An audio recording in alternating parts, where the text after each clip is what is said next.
मैं एक top tier खिलाड़ी था, अनगिनत पहचान वाला इंसान, लेकिन मेरे 6 अमीर बहनों ने मुझे ढूंढा तो उन्हें मैं एक गरीब बेसहारा चीज लगा जिसे सुरक्षा की जरूरत थी। उन्हें लगा कि इतने सालों तक अकेले रहने के बाद मैं जरूर अभाव में रहा हूँगा। इसलिए मेरी सबसे बड़ी बहन विक्टोरिया ने एक कार्ड निकाला और मुझे ऑफर किया। ये बिना लिमिट वाला सप्लीमेंट्री कार्ड है, जो चाहो वो लो, वो सब ले लो जो तुम्हें कभी नहीं मिला। सबकी नजरें मुझ पर थीं, हैरानी के इंतजार में, लेकिन मेरी निगाह बस उस काले कार्ड पर टिकी रही जो अनंत धन और स्नेह का प्रतीक था। शुक्रिया विक्टोरिया। जैसे ही विक्टोरिया वॉकर को लगा कि मैं उसे लेने वाला हूँ, मैंने अपना पुराना लेकिन साफ बैकपैक उठाया। वैसे ठीक है, मेरे पास अपना कार्ड है। वॉकर परिवार जम गया और विक्टोरिया की मुस्कान गायब हो गई। उसने स्वाभाविक रूप से मेरे कार्ड को देखा। उस पर किसी बैंक का नाम नहीं था, बस एक मिनिमलिस्ट रहस्यमयी डिजाइन था जो ऐसा लगा जैसे शुद्ध प्रकाश से उकेरा गया हो। ये कार्ड उसने इसके बारे में सिर्फ एक बार सुना था, दुनिया के शीर्ष पूंजीपतियों की एक गुप्त मीटिंग में, जहां यूरोप के एक प्राचीन फाइनेंशियल ग्रुप के मालिक ने इसका जिक्र किया था। कहते हैं कि जिस पास ये कार्ड हो वो इतने संसाधन जुटा सकता है कि एक छोटे देश की अर्थव्यवस्था को कुछ ही समय में हिला सके। तब उसने इसे महज एक कहानी समझकर नकार दिया था, लेकिन अब ये लेजेंडरी कार्ड उसका भाई अपने पुराने बैकपैक से आराम से निकाल रहा था। विक्टोरिया को लगा जैसे उसकी पूरी दुनिया ही हिल गई हो। उसके अपने परिवार के बैंक के अनलिमिटेड ब्लैक कार्ड को पकड़े हाथ अचानक गर्म और शर्मिंदा से लगे। दूसरी बहन टिफनी वॉकर ने विक्टोरिया को हैरान देखा और मेरे हाथ वाले कार्ड को झांककर मजाक उड़ाया। ईथन, ये कैसा कार्ड है? ये तो बिल्कुल सादा काला है। कितना सस्ता लग रहा है। इस पर बैंक का नाम भी नहीं है। क्या ये कोई गुमनाम डेबिट कार्ड है? क्या इसकी कोई लिमिट भी है? बड़ी बहन की बात सुनो, विक्टोरिया का कार्ड ले लो। ये दुनिया में कहीं भी काम करता है। तुम कुछ भी खरीद सकते हो। विक्टोरिया को होश आया और वो लगभग अपनी बेवकूफ बहन का मुंह बंद करने के लिए झपटी। गुमनाम कार्ड, लिमिट? विक्टोरिया ने टिफनी को घूरा, सोचते हुए कसम से मेरा मन है तेरा सिर खोलकर देखूं कि मोटरसाइकिल और वीडियो गेम के अलावा इसमें कुछ भरा भी है या नहीं। विक्टोरिया ने गहरी सांस ली और सावधानी से पूछा, ईथन, तुम्हारा ये कार्ड क्या ये ऑब्सिडियन बैंक का है? मैंने उसे थोड़ा हैरान होकर देखा और सिर हिला दिया। हाँ, लिमिट ठीक ठाक है, काफी है। ठीक ठाक? विक्टोरिया का चेहरा फड़क उठा। उस दिग्गज ने कहा था कि इस कार्ड की रिसोर्स जुटाने की शक्ति को ठीक ठाक तो कभी कहा ही नहीं जा सकता। उसने चुपचाप अपना ब्लैक कार्ड वापस खींच लिया, जिसे वो कभी सत्ता का प्रतीक मानती थी, और उसके चेहरे पर गर्मी महसूस होने लगी। ईथन के कार्ड के सामने उसका कार्ड वाकई थोड़ा मामूली लग रहा था। टिफनी अभी भी अनजान थी। Obsidian bank? ये कौन सा बैंक है? कभी नहीं सुना। क्या ये हमारे परिवार के बैंक से बेहतर है? तीसरी बहन निकोल ने भी विक्टोरिया का अजीब रिएक्शन देखा और मेरे हाथ का कार्ड परखा। हालांकि उसे फाइनेंस की समझ नहीं थी, पर कार्ड की हाईटेक बनावट से उसे सहज महसूस हुआ कि ये कोई साधारण चीज नहीं है। मिस्टर और मिसेस वॉकर को ऑब्सिडियन बैंक के बारे में कुछ नहीं पता था, लेकिन बड़ी बेटी का हैरान चेहरा देखकर समझ गए कि ये कार्ड जरूर कोई बड़ी चीज है। मिसेस वॉकर ने हिचकिचाते हुए पूछा, ईथन प्यारे, ये कार्ड कहाँ से मिला? मैंने पहले ही वो कार्ड वापस वॉलेट में डाल दिया था और वॉलेट को बैकपैक में फेंकते हुए लापरवाही से कहा। किसी ने दिया था? किसने दिया? मैंने उसे बिना जवाब दिए देखा, बस इतना कहा, मैं थोड़ा थक गया हूं, मैं ऊपर आराम करने जा रहा हूं। ये कहकर मैंने उन्हें सिर हिलाया और सीढ़ियों की तरफ मुड़ गया। मेरा शरीर दुबला था, लेकिन मेरे जाने के बाद लिविंग रूम में सब सन्न रह गए। टिफनी पूरी तरह से चकरा गई थी। सीरियसली विक्टोरिया, अभी क्या हुआ? हमारे छोटे भाई ने तुम्हारा ब्लैक कार्ड ठुकरा दिया। विक्टोरिया ने तब तक अपने भाई को देखा जब तक वो सीढ़ियों से ओझल नहीं हो गया। फिर धीरे से एक सांस छोड़ी। उसने अपनी कनपटी रगड़ी। उसकी आवाज पहले से कहीं ज्यादा गंभीर थी। बात यह नहीं कि उसने ठुकरा दिया। वो रुकी, अपने हैरान परिवार को देखते हुए। बात यह है कि शायद हमने उसे कम आंका है। उसने अपना न दिया हुआ ब्लैक कार्ड हाथ में उठाया। ईथन ने जो कार्ड दिखाया उसके सामने, ये एक खिलौना क्रेडिट कार्ड जैसा है। दीदी, क्या आप सीरियस हो? वो सादा काला कार्ड इतना पावरफुल है? टिफनी सीट से उछल पड़ी। विक्टोरिया ने कुछ नहीं कहा, पर उसके चेहरे के हाव भाव ही काफी थे। लिविंग रूम में फिर से सन्नाटा पसर गया। टिफनी सोफे पर गिर पड़ी और खुद से बुदबुदाने लगी, हे भगवान, आखिर मेरा भाई है कौन? अगली सुबह जल्दी टिफनी डाइनिंग रूम में दौड़ती हुई आई। डैड, मॉम, विक्टोरिया, निकोल, अंदाजा लगाओ कल रात मैं उस ऑब्सिडियन बैंक की रिसर्च में कितनी देर जागी। परिवार का पूरा ध्यान फौरन उस पर आ गया। मिस्टर वॉकर ने अखबार नीचे रखा। तुम्हें क्या मिला? बिल्कुल कुछ नहीं। टिफनी कुर्सी पर ढह गई और एक गिलास दूध गटक लिया। इंटरनेट बिल्कुल साफ है, कोई सुराग नहीं। मैंने फाइनेंस के अपने दोस्तों से पूछा, किसी ने नाम तक नहीं सुना। विक्टोरिया, तुम कमाल की हो जो तुमने इसे पहचान लिया। विक्टोरिया धीरे धीरे नाश्ता करती रही, कुछ नहीं कहा। वो भी ठीक से सो नहीं पाई थी। उसके दिमाग में उस कार्ड की छवि और मेरा शांत चेहरा घूम रहा था। मिस्टर वॉकर ने चिंता में कहा, ईथन उन सब सालों में क्या गुजार कर आया है जब वो हमसे दूर था? वो जो भी गुजार कर आया हो वो हमारा बेटा है। मिस्टर वॉकर ने मजबूती से कहा। अब से कोई बैंक कार्ड के बारे में नहीं पूछेगा। हम उसे दबाव में नहीं डालना चाहते। टिफनी की ऊर्जा थोड़ी कम हुई, पर फिर वो संभल गई। कोई बात नहीं, अगर उसे ब्लैक कार्ड में दिलचस्पी नहीं तो किसी और चीज में होगी। मैं आज उसे राइड पर ले जाऊंगी। हाँ, मेरी नई मोटरसाइकिल आ गई है। सभी लड़कों को बाइक पसंद होती है। निकोल ने शांत कटाक्ष किया। टिफनी, क्या तुम्हें यकीन है कि वो तुम्हारी बाइक से इंप्रेस होगा? उसका कार्ड शायद ऐसी पूरी फ्लीट खरीद ले। टिफनी निशब्द रह गई, उसे घूरते हुए। तभी मैं सीढ़ियों से नीचे आया। मिसेस वॉकर ने गर्मजोशी भरी मुस्कान के साथ मेरा स्वागत किया। ईथन, तुम जाग गए, नाश्ता कर लो। टिफनी पिछले अपमान को भूलकर दौड़ती हुई आई। हे ईथन, क्या मैं तुम्हें आज बाहर ले जाऊं? मेरे पास एक नई मोटरसाइकिल है, मैं तुम्हें राइड पर ले जा सकती हूं। मैं बैठ गया और टोस्ट का एक टुकड़ा उठाया। शुक्रिया टिफनी, लेकिन रहने दो। मुझे अपने कमरे से कुछ लेना है। कुछ लेना है? क्या है वो? मैं मदद कर सकती हूँ, बस कुछ पुरानी चीजें हैं, मैं खुद ले लूंगा। मैं खुद ले लूंगा। टिफनी मेरे पीछे ऊपर आई, ये कहते हुए कि वो रास्ता दिखा रही है, पर असल में वो देखना चाहती थी कि क्या मैं उस कमरे से संतुष्ट हूं जो उन्होंने इतनी मेहनत से तैयार किया था। शानदार दरवाजा फिर से खोलते हुए टिफनी ने शेखी बघारी। तो ईथन, कैसा लगा? कमरा बढ़िया है ना? हमने इसे सबसे बेहतरीन स्टैंडर्ड से बनवाया है। मेरी नजरें लग्जरी चीजों पर घूमी और मैंने सिर हिलाया, फिर सीधे कोने में रखे एक पुराने सूटकेस की तरफ चला गया। टिफनी थोड़ी निराश दिखी, पर उत्सुकता से मुझे देखती रही। मैंने सूटकेस खोला और सबसे नीचे से एक धूल भरी साधारण सी मेटल केस निकाली। ये लैपटॉप जितनी बड़ी थी पर थोड़ी मोटी। टिफनी हैरान थी। ईथन, वो क्या है? तुम्हारा बेशकीमती कलेक्शन। मैंने जवाब नहीं दिया, बस केस के साइड में एक जगह अपनी उंगली से दबा दी। सतह पर अचानक नीली लाइट की एक पतली रेखा उभरी, जिसने जल्दी से मेरे फिंगरप्रिंट और आइरिस को स्कैन किया। फिर ढक्कन खामोशी से खुल गया। टिफनी अंदर झांकने लगी और उसकी आंखें सदमे से फटी रह गईं।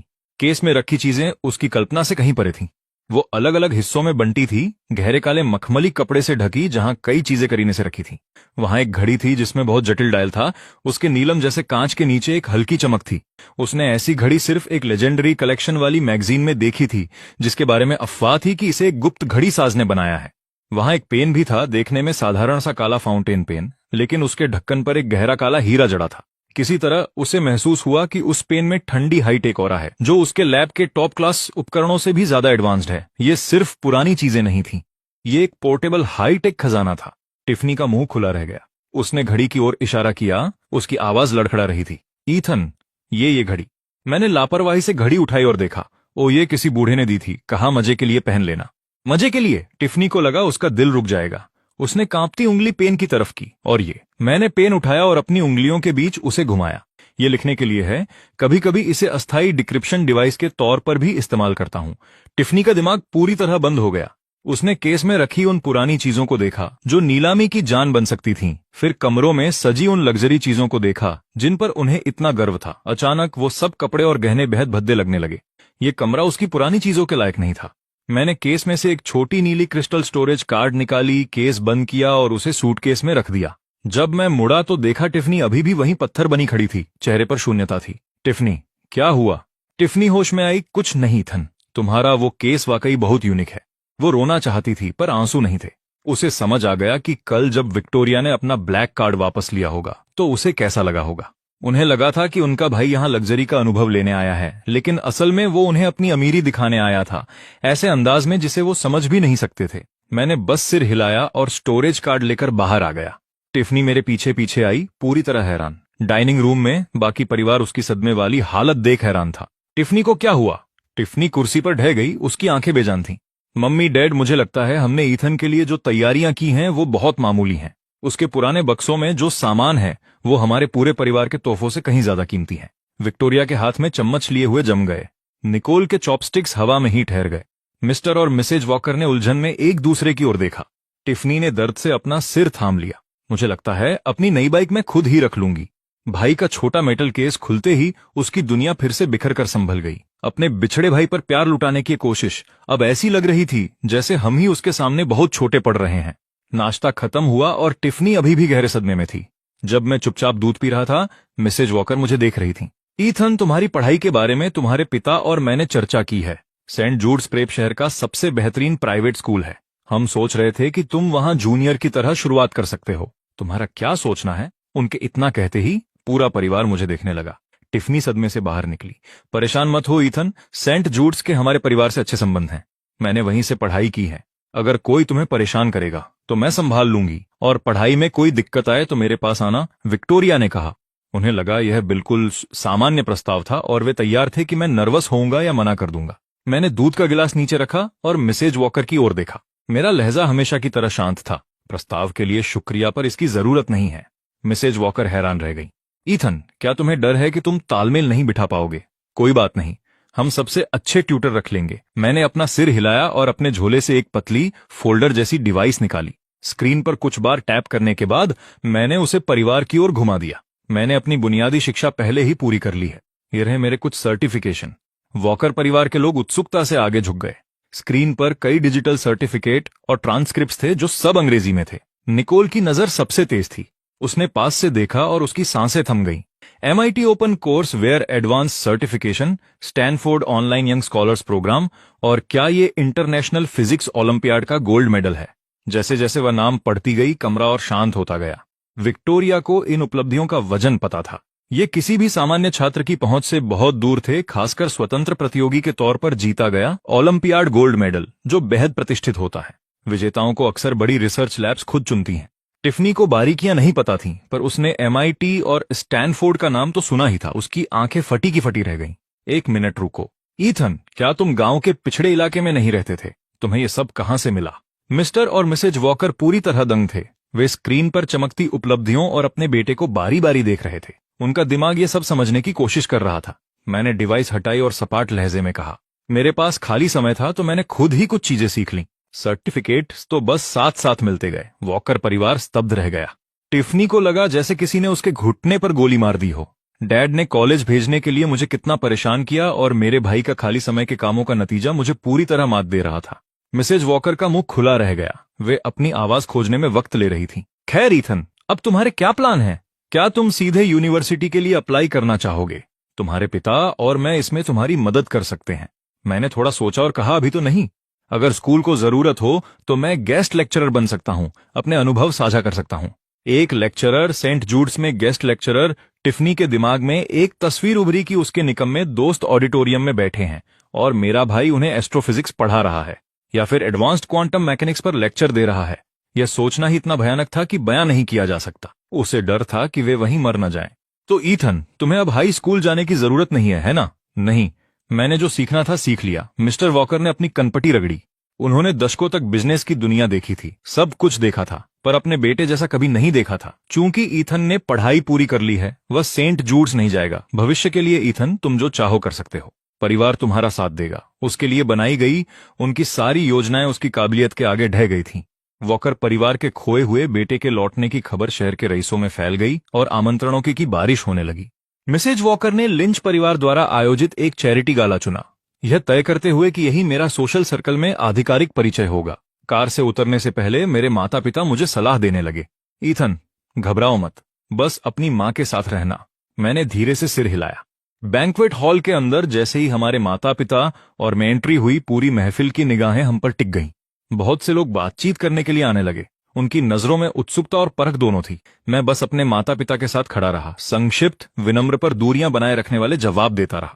लिंच परिवार के बेटे ब्रैंडन लिंच के आसपास खड़े कुछ युवाओं ने मेरी तरफ देखा। ब्रैंडन ने तिरस्कार से होंठ सिकोड़े। वह टिफनी को पसंद करता था और मुझसे उसे स्वाभाविक नफरत थी। उस बच्चे को जिसे ये गांव से खींच लाए हैं, शायद उसे फ्रेंच मेन्यू पढ़ना भी नहीं आता होगा। उसने वाइन का गिलास उठाया और मेरी तरफ चल पड़ा। मिसेज वॉकर, ये ईथन है ना? यह काफी हैंडसम है, ब्रैंडन ने मुस्कुराकर कहा, फिर मेरी तरफ मुड़ा। उसकी आंखों में थोड़ी सी श्रेष्ठता का भाव था। ईथन, क्या यह ऐसी पार्टी में तुम्हारी पहली बार है? क्या तुम यहां ढल रहे हो? अगर कुछ समझ ना आए तो बेझिझक मुझसे पूछना। मिसेज वॉकर ने हल्की भौहें सिकोड़ी। वे कुछ बोलने ही वाली थीं कि मैंने ब्रैंडन की ओर देखा। मैं ठीक हूं। ब्रैंडन मेरी शांत भावहीन नजरों से हैरान था। उसे लगा जैसे उसने किसी तकिए पर मुक्का मारा हो। वो हार मानने को तैयार नहीं था। उसने जानबूझकर एक वेटर से बहुत ही शानदार फ्रेंच में बात की, एक गिलास शैंपेन प्लीज। फिर वह मेरी तरफ मुड़ा। ईथन, तुम क्या पीना चाहोगे? क्या मैं तुम्हारे लिए अंग्रेजी में ऑर्डर दूं? आसपास के लोग समझ गए कि ब्रैंडन जानबूझकर मुझे नीचा दिखाने की कोशिश कर रहा है। तभी प्रवेश द्वार पर थोड़ी हलचल हुई।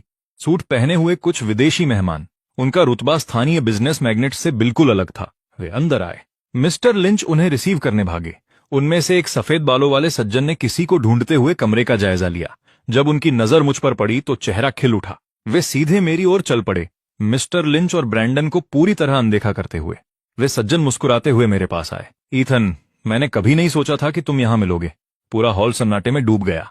ये सज्जन एक प्राचीन यूरोपीय फाइनेंशियल समूह के प्रतिनिधि थे, इतने बड़े आदमी कि मिस्टर लिंच को भी उनका बहुत ख्याल रखना पड़ता था। और उन्होंने अभी अभी वॉकर परिवार के उस बेटे से इतनी आत्मीयता से बात की थी। मिसेज वॉकर भी हैरान थी। ब्रैंडन की मुस्कुराहट जम गई और उसका वाइन का गिलास हाथ से छूटते छूटते बचा। मिस्टर विंसेंट, काफी समय हो गया। मेरी फ्रेंच बहुत ही शानदार और शुद्ध पेरिसियन लहजे वाली थी, जो ब्रैंडन के बनावटी उच्चारण से कहीं ऊपर थी। मिस्टर विंसेंट जोर से हंसे और अपनी मातृभाषा में बात करने लगे। वे तेजी से ग्लोबल इकोनॉमी और टेक फील्ड के नए बदलावों पर चर्चा करने लगे। वे मेरी राय को बहुत महत्व दे रहे थे। मैंने बड़े ही सहज तरीके से जवाब दिया और मेरी कई बातों पर मिस्टर विंसेंट सिर हिलाकर सहमत होते रहे। हम दोनों ऐसे बात कर रहे थे जैसे आसपास कोई न हो और भीड़ दंग रह गई थी। क्या यही वो लड़का था जो गांव से आया था और फ्रेंच नहीं जानता था? उसकी भाषा और ज्ञान कमरे में मौजूद लगभग हर व्यक्ति से बेहतर था। ब्रैंडन का चेहरा लाल हुआ और फिर पीला पड़ गया। वह किसी बेजान सीनरी की तरह खड़ा था, इतना शर्मिंदा कि काश वह जमीन में धंस जाता। थोड़ी देर पहले वह फ्रेंच मेन्यू न पढ़ने के लिए मेरा मजाक उड़ा रहा था और अब मैं एक यूरोपीय टाइकून के साथ बेफिक्र होकर गप्पे मार रहा था। टिफनी कहीं से प्रकट हुई और मिसेज वॉकर के पास आकर खड़ी हो गई। मुझे इतनी अच्छी तरह बात करते देख उसने एक्साइटेड होकर कहा, माँ, मेरे भाई को देखो, क्या वह कमाल नहीं है? मिसेज वॉकर अपने तेजस्वी बेटे को देख रही थी।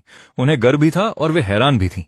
मिस्टर विंसेंट और मैं कुछ मिनट तक और बात करते रहे, जब तक कि उनके असिस्टेंट ने उन्हें उनके शेड्यूल की याद नहीं दिलाई। जाने से पहले उन्होंने मुझे अपना पर्सनल बिजनेस कार्ड दिया। मैंने उसे शांति से स्वीकार किया। जैसे ही मिस्टर विंसेंट गए, भीड़ की नजरों में हैरानी और बढ़ गई। ब्रैंडन का चेहरा सफेद पड़ गया। ऐसा लग रहा था कि वह चाहता है कि जमीन उसे निगल जाए। मैंने अपनी नजरें उसकी तरफ घुमाई। मेरा भाव शांत था और मैंने अंग्रेजी में कहा, शुक्रिया, लेकिन मैं अपना ऑर्डर खुद कर सकता हूं। ब्रैंडन को लगा जैसे किसी ने उसके मुंह पर जोर का तमाचा मारा हो। उसे अपमान का कड़वा एहसास हो रहा था। टिफनी ने दबी हुई हंसी हंस दी, जिससे भीड़ में भी कुछ लोगों ने हंसना शुरू कर दिया और न सह पाने के कारण ब्रैंडन वहां से भाग निकला। मैंने जूस का गिलास उठाया और ऐसे घूंट भरा जैसे कुछ हुआ ही ना हो। टिफनी मेरे पास आई और मुझे थम्स अप दिया। ईथन, तुम बहुत ही शानदार थे। आज से मैं तुम्हारी टीम में हूं। मैंने उसे देखा पर कुछ नहीं कहा। इस गाला में अपनी काबिलियत से मैंने उन सभी लोगों को मजाक बना दिया था जो मेरा तमाशा देखने का इंतजार कर रहे थे। वॉकर परिवार के नौजवान बेटे ने हाई सोसाइटी में कदम रखा था और वह एक यादगार एंट्री थी। श्रीमती वॉकर मुझसे बात भी नहीं कर पाई थी कि उनकी तीनों बेटियों ने मुझे चारों तरफ से घेर लिया। विक्टोरिया का चेहरा ठंडा पड़ा था। उसकी तेज नजरें पूरे कमरे में घूम रही थीं। ये सब क्या हो रहा था? मैं उम्मीद करती हूं कि ये पहली और आखिरी बार होगा। ईथन मेरा भाई है, वॉकर परिवार का असली वारिस। जो कोई भी उसे दुखी करेगा वो पूरे वॉकर परिवार को दुखी करेगा। कमरे में जो फुसफुसाहट शुरू हुई थी वो पल भर में शांत हो गई। विक्टोरिया बिजनेस की दुनिया में एक दबंग हस्ती मानी जाती थी और उसकी बात को हल्के में लेने की हिम्मत किसी में नहीं थी। दूसरी बहन टिफनी कम शब्दों में यकीन नहीं रखती थी। उसने अपनी काल्पनिक आस्तीनें ऊपर चढ़ाई। क्या तुम सबने सुना, मेरा भाई ईथन? अगर किसी ने फिर कभी उसके साथ ऐसा घटिया बर्ताव करने की हिम्मत की तो उन्हें सबसे पहले मेरे घूंसों का सामना करना पड़ेगा। ऐसा कहते हुए उसने मुट्ठी भिंची और उन नौजवानों की तरफ घूर कर देखा जो ब्रैंडन के साथ खड़े थे। उनके चेहरे पीले पड़ गए और उन्होंने जल्दी से नजरें झुका लीं। तीसरी बहन निकोल ने अपने चश्मे को ठीक किया। उसकी आवाज ठंडी थी। डेटा एनालिसिस बताता है कि बुराई करना और लोगों से अलग थलग करना मानसिक रूप से काफी असर डालता है। वॉकर कॉरपोरेशन का लीगल डिपार्टमेंट काफी खाली बैठा है।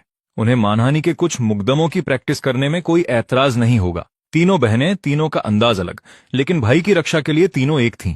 वे तीन रक्षक देवियों की तरह खड़ी थीं, मेरी सुरक्षा में और सबके सामने मेरा रुतबा साफ कर रही थी। जो लोग कानाफूसी कर रहे थे कि वो तो बस एक किस्मत वाला गरीब बच्चा है, उन लोगों ने अब ये सोचना ही छोड़ दिया था। श्रीमती वॉकर इस नजारे को देखकर काफी खुश और भावुक थीं।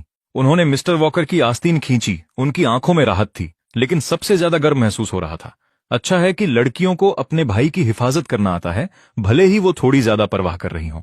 उनका अंदाज ऐसा था जैसे वो पूरी दुनिया से जंग छेड़ने को तैयार बैठी हों।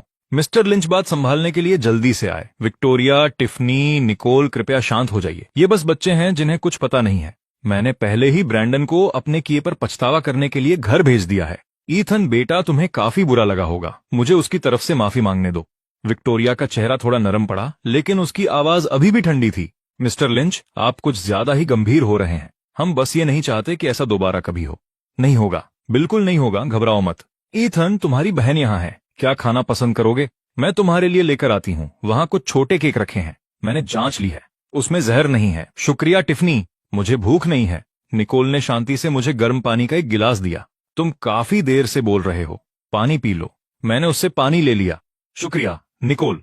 मेरी तीनों बहनें मेरी बारीकी से देखभाल कर रही थीं। जब मेरा मन फल खाने का हुआ तो टिफनी दौड़ कर गई। तुम बैठो। ईथन, मैं लाती हूँ। कौन सा चाहिए? ये वाला, वो वाला, मैं सब ले आती हूँ। जब मुझे माँ से बात करनी थी तो विक्टोरिया ने रास्ता खाली कर दिया। उसकी नजरें आसपास ऐसे घूम रही थीं जैसे कोई हमलावर किसी भी पल सामने आ जाएगा। मुझे थोड़ी लाचारी महसूस हो रही थी, लेकिन बहनों को इस तरह एक बड़े दुश्मन से मुकाबला करते देखना और मेरी फिक्र करना थोड़ा अजीब पर अच्छा था। मेरे अंदर की कोई सख्त चीज थोड़ी पिघल गई थी। बाकी गाला के दौरान मैं शायद उस पूरे कमरे में सबसे खाली इंसान था। जो कोई भी मुझसे बात करने की कोशिश करता, उसे वॉकर बहनों की घूरती नजरें या उनकी बातों का सामना करना पड़ता। मुझे बस चुपचाप बैठना था। जो खाना और ड्रिंक्स वो लाती उन्हें स्वीकार करना था और बाकी लोगों की ईर्ष्या या हैरानी भरी नजरों को झेलना था। ये सब तब तक चला जब तक गाला खत्म हुआ और हम कार में घर की तरफ निकले। कितना मजा आया, देखा तुमने उनके चेहरे? हाँ, अब देखते हैं कि मेरे भाई को कम समझने की हिम्मत कौन करता है।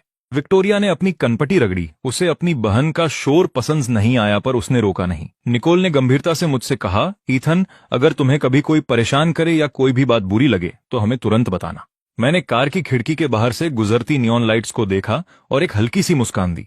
मिस्टर वॉकर, जो गाड़ी चला रहे थे, उन्होंने रियरव्यू मिरर में अपने बेटे को अपनी 3 बेटियों से घिरा देखा और मुस्कुराए बिना न रह सके। खैर, भले ही ये लाड़ प्यार थोड़ा ज्यादा था, पर बुरा नहीं था। कम से कम अब उनके बेटे को कोई तंग नहीं कर पाएगा। इस बीच मैं, जिसे इतनी हिफाजत से रखा जा रहा था, खुद से सोच रहा था, अगली बार अगर ऐसा कोई गाला होगा तो मुझे कोई बहाना ढूंढ कर नहीं जाना चाहिए। यहाँ काफी शोर है। अगली सुबह वॉकर परिवार का बटलर अल्फ्रेड मेरे कमरे के बाहर एक प्रोफेशनल मुस्कान के साथ खड़ा था। उसके पीछे एक मेड एक ट्रे में बेहतरीन नाश्ता लिए खड़ी थी। उसने धीरे से दरवाजा खटखटाया। युवा मालिक, क्या आप जाग गए हैं? आपका नाश्ता लाया गया है। अंदर से थोड़ी आवाज आई और दरवाजा खुला, पर उसे मैंने नहीं खोला था। वह 20 साल की एक युवती थी जिसके नैन नक्श बहुत नाजुक थे। अल्फ्रेड चौंक गया। और आप कौन हैं? युवती ने बस सिर हिलाया। उसकी आवाज छोटी और साफ थी। क्लोई, युवा मालिक की असिस्टेंट। उसने तो कभी सुना ही नहीं था कि युवा मालिक का कोई असिस्टेंट है। उसने अनायासी कमरे के अंदर झांका और देखा कि मैं पहले ही तैयार होकर खिड़की के पास एक छोटी मेज पर बैठा था। मेरे सामने एक पतली सी लैपटॉप थी जिसकी स्क्रीन पर तेजी से डेटा चल रहा था। बगल में एक पौष्टिक सप्लीमेंट का आधा गिलास था। रात को स्टाफ ने जो महंगी सजावट की थी उसे कहीं और रख दिया गया था। पूरा कमरा बेहद साफ और व्यवस्थित था, बिल्कुल किसी लेबोरेटरी की तरह ठंडा। क्लोई एक तरफ हट गई। नाश्ते की जरूरत नहीं है, युवा मालिक पहले ही नाश्ता कर चुके हैं। अल्फ्रेड ने उस अजीब से सप्लीमेंट ड्रिंक को देखा, फिर मेड के ट्रे में रखे खुशबूदार ओट्स और पेस्ट्री को। वह झिझका, लेकिन ये तो मैडम के कहने पर खास तौर पर रसोई में तैयार हुआ था। ये बहुत पौष्टिक है।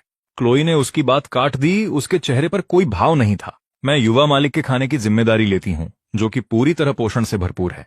इन चीजों में चीनी और कैलोरी बहुत ज्यादा है, जो हेल्थ स्टैंडर्ड्स के हिसाब से ठीक नहीं है। ट्रे पकड़े हुए मेड डर गई।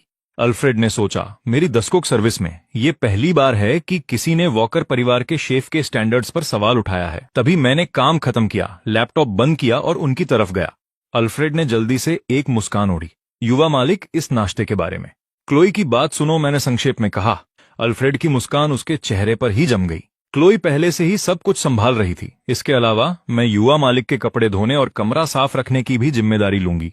बाकी स्टाफ को बता दें कि बिना अनुमति के कमरे में ना आए। क्या कुछ और? नहीं, कुछ और नहीं, अल्फ्रेड ने सहज ही जवाब दिया और वहां से निकला। गलियारे में मेड फुसफुसाई, अल्फ्रेड वो असिस्टेंट, क्लोई वो कितनी। परिवार के मामलों पर चर्चा करना हमारा काम नहीं है। वह डाइनिंग रूम लौटा और मिस्टर और मिसेज वॉकर को सुबह की घटना बताई जो नाश्ता कर रहे थे। स्थिति यह है सर, मैडम, लगता है युवा मालिक को घर के स्टाफ की सर्विस की जरूरत नहीं है। एक असिस्टेंट, ईथन अपने साथ एक असिस्टेंट लाया है और नाश्ता भी। वो कोई पौष्टिक सप्लीमेंट पीता है। कैसा सप्लीमेंट? क्या वो पीने में भी अच्छा होता होगा? क्या बाहर उसने इतना बुरा वक्त देखा है कि उसे बेस्वाद खाना खाने की आदत पड़ गई है? बिल्कुल नहीं, मैं उसे हमारे शेफ का खाना चखा कर रहूंगी, टिफनी ने कहा और उठने लगी। बैठी रहो, मिस्टर वॉकर ने आदेश दिया। क्या तुमने अल्फ्रेड की बात नहीं सुनी? उसका असिस्टेंट बहुत प्रोफेशनल है। जाकर कोई मुसीबत मत खड़ी करना, टिफनी ने पलटकर कहा। मैं कैसे मुसीबत खड़ी कर रही हूँ? मैं तो बस उसकी फिक्र कर रही हूँ। निकोल ने शांति से स्थिति का विश्लेषण किया। अल्फ्रेड के वर्णन के अनुसार क्लोई का व्यवहार बहुत ही कुशल है, जिससे लगता है कि उसने प्रोफेशनल ट्रेनिंग ली है। ईथन की लाइफस्टाइल शायद हमसे अलग हो। बदलाव थोपने से गलत प्रतिक्रिया मिल सकती है। ईथन जो चाहता है वही होगा, मिस्टर वॉकर ने अल्फ्रेड को निर्देश दिया। अब से युवा मालिक से जुड़ी हर बात उनके और उनकी असिस्टेंट की पसंद के हिसाब से की जाएगी। जी सर, अल्फ्रेड ने झुककर जवाब दिया। टिफनी कुर्सी पर गिरते हुए बुदबुदाई।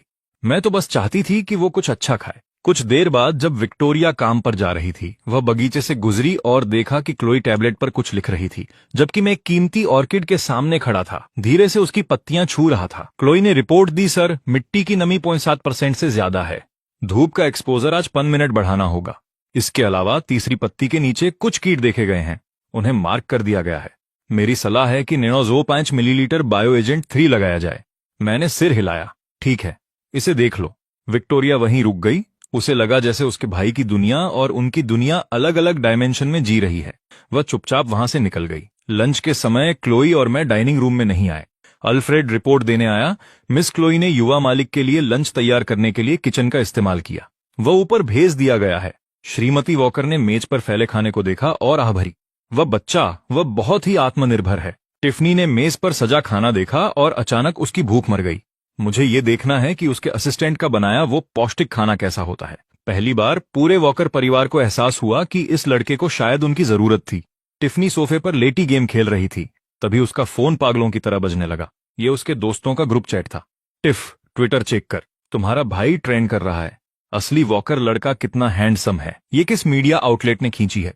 एंगल थोड़ा अजीब है, पर कसम से वो बहुत हॉट है। टिफनी की धड़कनें तेज हो गईं। ये सब क्या हो रहा था? उसने ट्रेंडिंग लिस्ट देखी और सच में वहां #वॉकर इंस्टेंस लिखा था।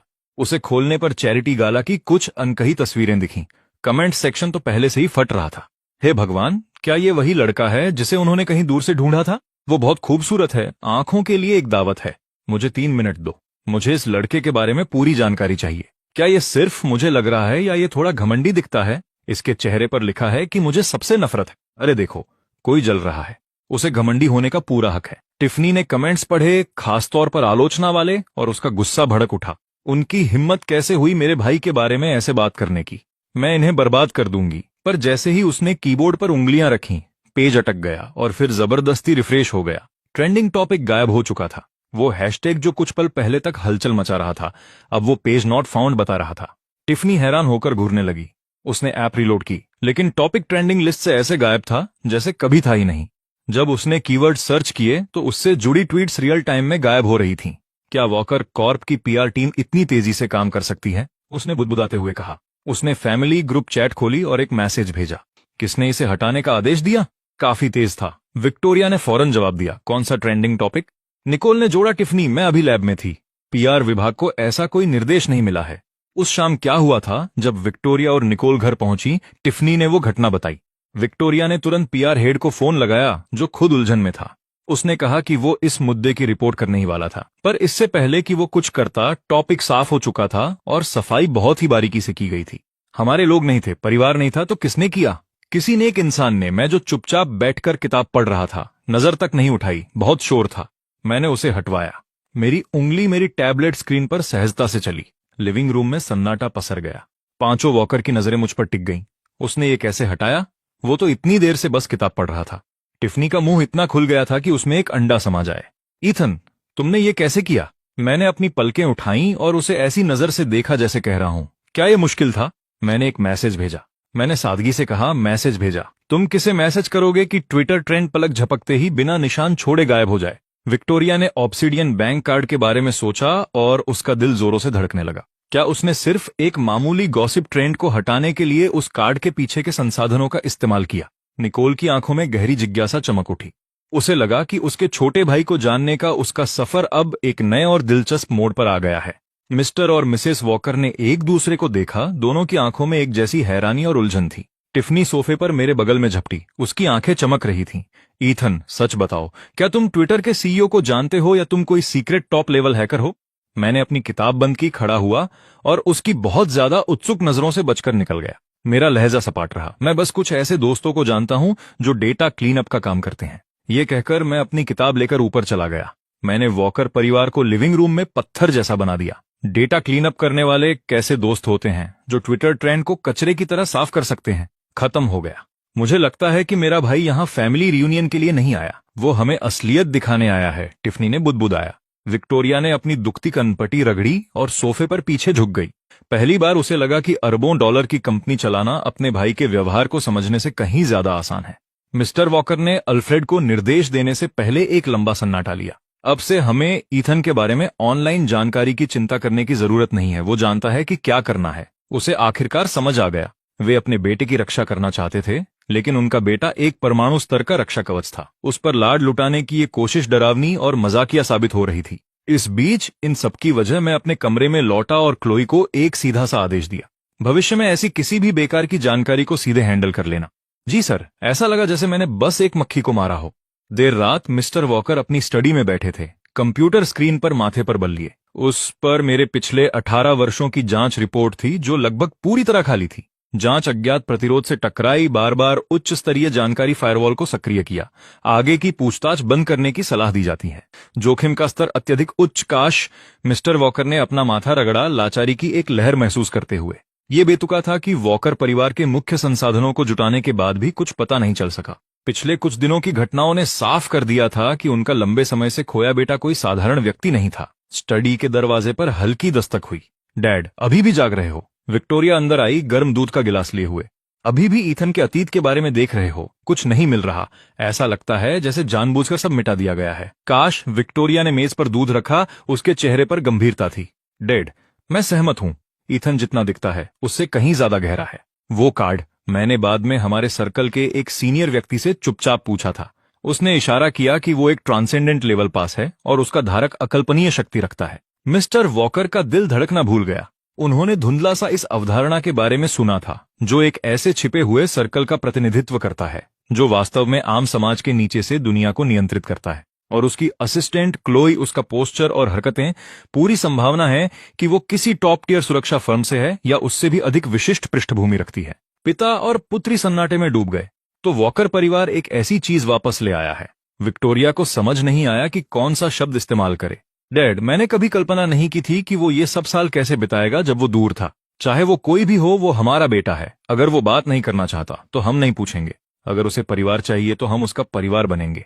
टिफनी, निकोल और मैं भी ऐसा ही महसूस करते हैं। बस ये लगता है कि हमारे पास उसकी मदद करने के लिए कुछ नहीं है। तब हम उसके पीछे बिना शर्त खड़े रहेंगे जब उसे हमारी जरूरत होगी। अगर वो एक साधारण इंसान बनना चाहता है तो हम उसके साथ साधारण तरीके से पेश आएंगे। अगली सुबह नाश्ते पर सबने मुझे एक जटिल विस्मय के साथ देखा। मैंने अपने चम्मच रखे और मिस्टर वॉकर को देखा। मैं आज बाहर जाना चाहता हूं। कहाँ? क्या मैं ड्राइवर को तुम्हारे साथ भेजूं? नहीं, अपनी बहन को साथ ले जाओ। विक्टोरिया तुरंत सीधी होकर बैठ गई। मैंने अपना सिर हिलाया। जरूरत नहीं है, क्लोई ड्राइव करेगी। ठीक है, सुरक्षित रहना। जल्दी वापस आना, मिस्टर वॉकर ने कहा। उनकी बातों में कोई वास्तविक अधिकार नहीं था। आखिरकार उनका बेटा शायद पूरी वॉकर सुरक्षा टीम से कहीं ज्यादा सक्षम था।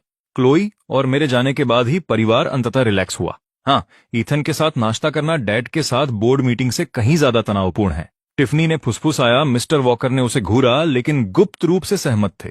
उन्होंने खिड़की के बाहर उस दिशा में देखा जहां उनका बेटा गया था। उनके दिल में सदमा और गर्व का मिला जुला एहसास था।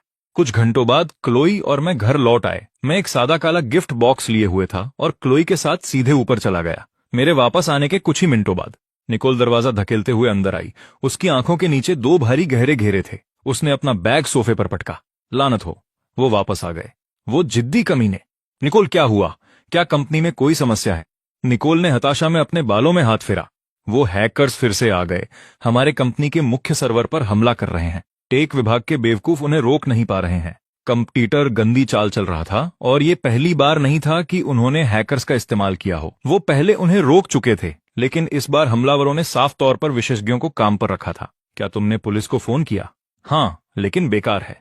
जब तक विशेषज्ञ यहां पहुंचेंगे बहुत देर हो चुकी होगी। अगर हमारा डेटा इस बार लीक या नष्ट हो गया तो कंपनी खत्म हो जाएगी। विक्टोरिया ने भौहें सिकोड़ी। क्या तुम्हें कॉर्पोरेट टेक डिवीजन से मदद चाहिए? निकोल ने अपना लैपटॉप लपक लिया। उसकी उंगलियां ट्रैक पैड पर दौड़ रही थीं, लेकिन स्क्रीन पूरी तरह लाल हो चुकी थी, जिस पर एक बड़ी चेतावनी और काउंटडाउन टाइमर चमक रहा था। बहुत देर हो चुकी है। उनका हमला बहुत शक्तिशाली है।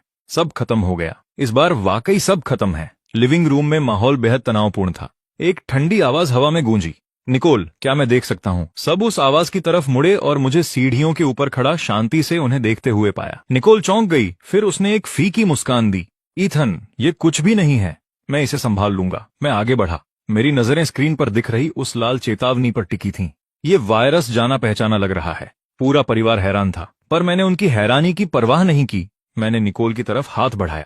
अपना लैपटॉप मुझे दो। जैसे किसी वश में हो, निकोल ने इसे थमा दिया। जैसे ही दिया, उसे पछतावा हुआ। भला इथन इस बारे में क्या जानता होगा? ये बस खिलवाड़ था। मैंने लैपटॉप लिया, सोफे पर बैठा और उसे अपनी गोद में रख लिया। मैंने उंगलियां कीबोर्ड पर रखीं, पर तुरंत नहीं चलाया, बल्कि मैंने निकोल की तरफ मुड़कर पूछा, क्या कोई बैकअप एडमिन की है? एक सत अल्फा नो डेल्टा। निकोल ने अनजाने में ही अक्षरों की एक लड़ी दोहरा दी। एक्स सेबेनाई दी तू यही बैकअप की है। मैंने सिर हिलाया और मेरी उंगलियां चलने लगीं। मेरी चालें तेज नहीं थीं। मेरे पोरों ने कीबोर्ड पर एक क्रिस्प सधे हुए रिदम से टैप किया। स्क्रीन पर डरावनी लाल चेतावनी और अजीब कोड मेरी कमांड्स डालते ही आंखों के सामने गायब होने लगे। शुरुआत में निकोल गले में दिल लेकर देख रही थी। एक गलत कदम से पूरा सिस्टम क्रैश हो सकता था, लेकिन देखते ही देखते उसका मुंह खुला का खुला रह गया। ये न तो सी प्लस था, न ही पाइथन। इसका स्ट्रक्चर इतना अजीब और अनोखा था। आखिर ये कोडिंग स्टाइल कहां से आया? 3 मिनट से भी कम समय में सिस्टम इंटरफेस वापस नॉर्मल हो गया। मैंने तेजी से कुछ और लाइनें टाइप की और स्क्रीन पर एक जटिल नेटवर्क टोपोलॉजी उभर आई, जिसमें एक लाल बिंदु घबराकर भागने की कोशिश कर रहा था। ट्रेस हो गया, मैंने कहा, फिर आखिरी कमांड डालकर एंटर दबा दिया। स्क्रीन पर लाल बिंदु एक ग्रे पैच में तब्दील होकर फट गया। लो, उनका मैन सर्वर कुछ देर के लिए ऑफलाइन हो गया। मैंने लैपटॉप बंद किया और पूरी तरह सन्न खड़ी निकोल को वापस थमा दिया। निकोल ने कड़कड़ाते कांपते हाथों से लैपटॉप लिया। लिविंग रूम में मौत जैसा सन्नाटा था। उसने पागलपन में सिस्टम लॉक्स चेक किए और अपने टेक हेड को फोन किया। फोन पर मैनेजर की आवाज खुश भी थी और घबराई हुई भी। मिस वॉकर, वायरस गायब हो गया है। जी हाँ, डेटा पूरी तरह सलामत है और हमने हमलावर को ट्रेस कर लिया है। ऐसा लगता है कि उन्होंने खुद को ही उड़ा लिया है। उनका पूरा नोट डाउन हो गया है। निकोल ने फोन रखा और अपने भाई को घूरने लगी, जो ऐसे शांत था जैसे उसने अभी अभी उसे एक गिलास पानी पिलाया हो। उसके दिमाग में हलचल मची थी। ईथन, तुम। उसकी जुबान अटक गई। वो वाक्य पूरा नहीं कर पा रही थी। मेरा लहजा बहुत साधारण था। मैं कभी बोर हो रहा था। प्रोग्रामिंग पर कुछ किताबें पढ़ ली थीं, बस कुछ किताबें पढ़ ली थीं। उसे लगा जैसे उसकी कंप्यूटर साइंस की 1 दशक की पढ़ाई पूरी तरह बेकार गई है। टिफनी उछलकर आई और मेरी बाहें पकड़ लीं। ईथन, तुम मेरे भाई हो। नहीं, तुम मेरे भगवान हो। मैं तुमसे प्यार करती हूँ। मैंने हल्का सा सिर हिलाया और चुपचाप हाथ छुड़ा लिया। इसकी जरूरत नहीं है। मिस्टर और मिसेज वॉकर और विक्टोरिया ये नजारा देख रहे थे। ये समझ नहीं आ रहा था कि क्या रिएक्शन दूं। उसने ये सब कब सीखा? जब मैं ऊपर जाने लगा, निकोल ने मेरी पीठ देखी और बुदबुदाई। मुझे लगता है कि वॉकर परिवार ने अभी अभी किसी ऐसे इंसान को पैदा किया है जो दुनिया बदल देगा। विक्टोरिया ने मन में सोचा, मुझे लगता है कि ये वाकई मुमकिन है। उधर वो इंसान जो दुनिया बदलने वाला था अपने कमरे में गया और क्लोई को एक शांत आदेश दिया। अभी जो वायरस का वेरिएंट आया था, मुझे उसका कोड भेजो। ये थोड़ा दिलचस्प है। जी सर। निकोल लिविंग रूम में टहलती रही, लैपटॉप को ऐसे पकड़कर जैसे वो कोई दुआ मिली हो, बड़बड़ाते हुए। इसका कोई मतलब ही नहीं बनता। उस डिक्रिप्शन कोड का स्ट्रक्चर मौजूदा फ्रेमवर्क्स को पूरी तरह चुनौती देता है। विक्टोरिया, क्या तुमने वो देखा? मेरा भाई, बस 3 मिनट, सिर्फ 3 मिनट। विक्टोरिया टहलते टहलते चक्कर आने लगा था। उसने थकी हुई आवाज में जवाब दिया। मैंने देखा। निकोल टिफनी की तरफ मुड़ी। उसकी आवाज उत्साह से भरी थी। वो स्कॉर्पियन था। वो दुनिया के टॉप हैकिंग ग्रुप्स में से एक है। हमारी कंपनी की बेस्ट टेक टीम ने 3 दिन रात काम किया और कुछ नहीं कर पाए। ईथन ने इसे 3 मिनट में कर दिया और बोनस में उनका होम बेस भी उड़ा दिया। ये कैसे सिर्फ कुछ किताबें पढ़ने से हो सकता है? मिस्टर वॉकर ने अपनी चाय का प्याला पकड़ा। हाथ हल्के कांप रहे थे। उन्होंने पिता वाली गरिमा बनाए रखने की कोशिश की। शायद ईथन के पास इस तरह की चीजों के लिए कोई खास टैलेंट है। कोई खास टैलेंट? ये तो पूरी तरह अलग लीग है। ये तो पूरी तरह कुचलने जैसा है। पापा, आप नहीं समझेंगे, निकोल चिल्लाई। मिसेज वॉकर चिंता से ऊपर देखने लगी। क्या तुम्हें लगता है ईथन थक गया होगा? उसने अभी अभी दिमाग का इतना इस्तेमाल किया है। निकोल, अब समझ आया कि हमारा भाई कितना कमाल का है ना? मैंने कहा था ना कि उसके प्रोफेशन को अपनी हॉबी से चैलेंज मत करो, टिफनी ने इतराते हुए कहा। तुम सही कह रही हो टिफनी, मैं ही संकीर्ण सोच रही थी। निकोल ने माना। वो अपने भाई को अब एक टेक गीक की अपने मास्टर के प्रति शुद्ध आराधना से देख रही थी। हाँ, मेरा भाई तो छिपे हुए हुनर का भंडार है। तभी मैं नीचे आया, लग रहा था जैसे बाहर जा रहा हूँ। मैं थोड़ा बाहर जा रहा हूँ। ओ ईथन, तुम बाहर जा रहे हो? क्या राइड चाहिए या कुछ और चाहिए? क्या latest top of the line computer? Server? मैं दर्जनों मंगवा सकती हूँ। निकोल असामान्य रूप से उत्साहित थी। मैं रुका, उसके अचानक इतने जोश को देखकर हैरान था। फिर मैंने सिर हिलाया। जरूरत नहीं है, मैं बस कुछ खरीदने बाहर जा रहा हूँ। ओह, क्या खरीदने? क्या खरीद रहे हो? मैं साथ चलूंगी। निकोल ने जिद की। अपनी बहन को साथ जाने दो। मिसेज वॉकर तुरंत बोल पड़ी। पूरा परिवार अब मेरे साथ किसी राजा जैसा व्यवहार करने को तैयार था। मैंने निकोल के उतावले चेहरे को देखा, 2 सेकंड रुका और दोहराया। मैंने बस अतीत में कंप्यूटर के बारे में थोड़ा सा सीखा था। पूरा परिवार सोचने लगा थोड़ा सा।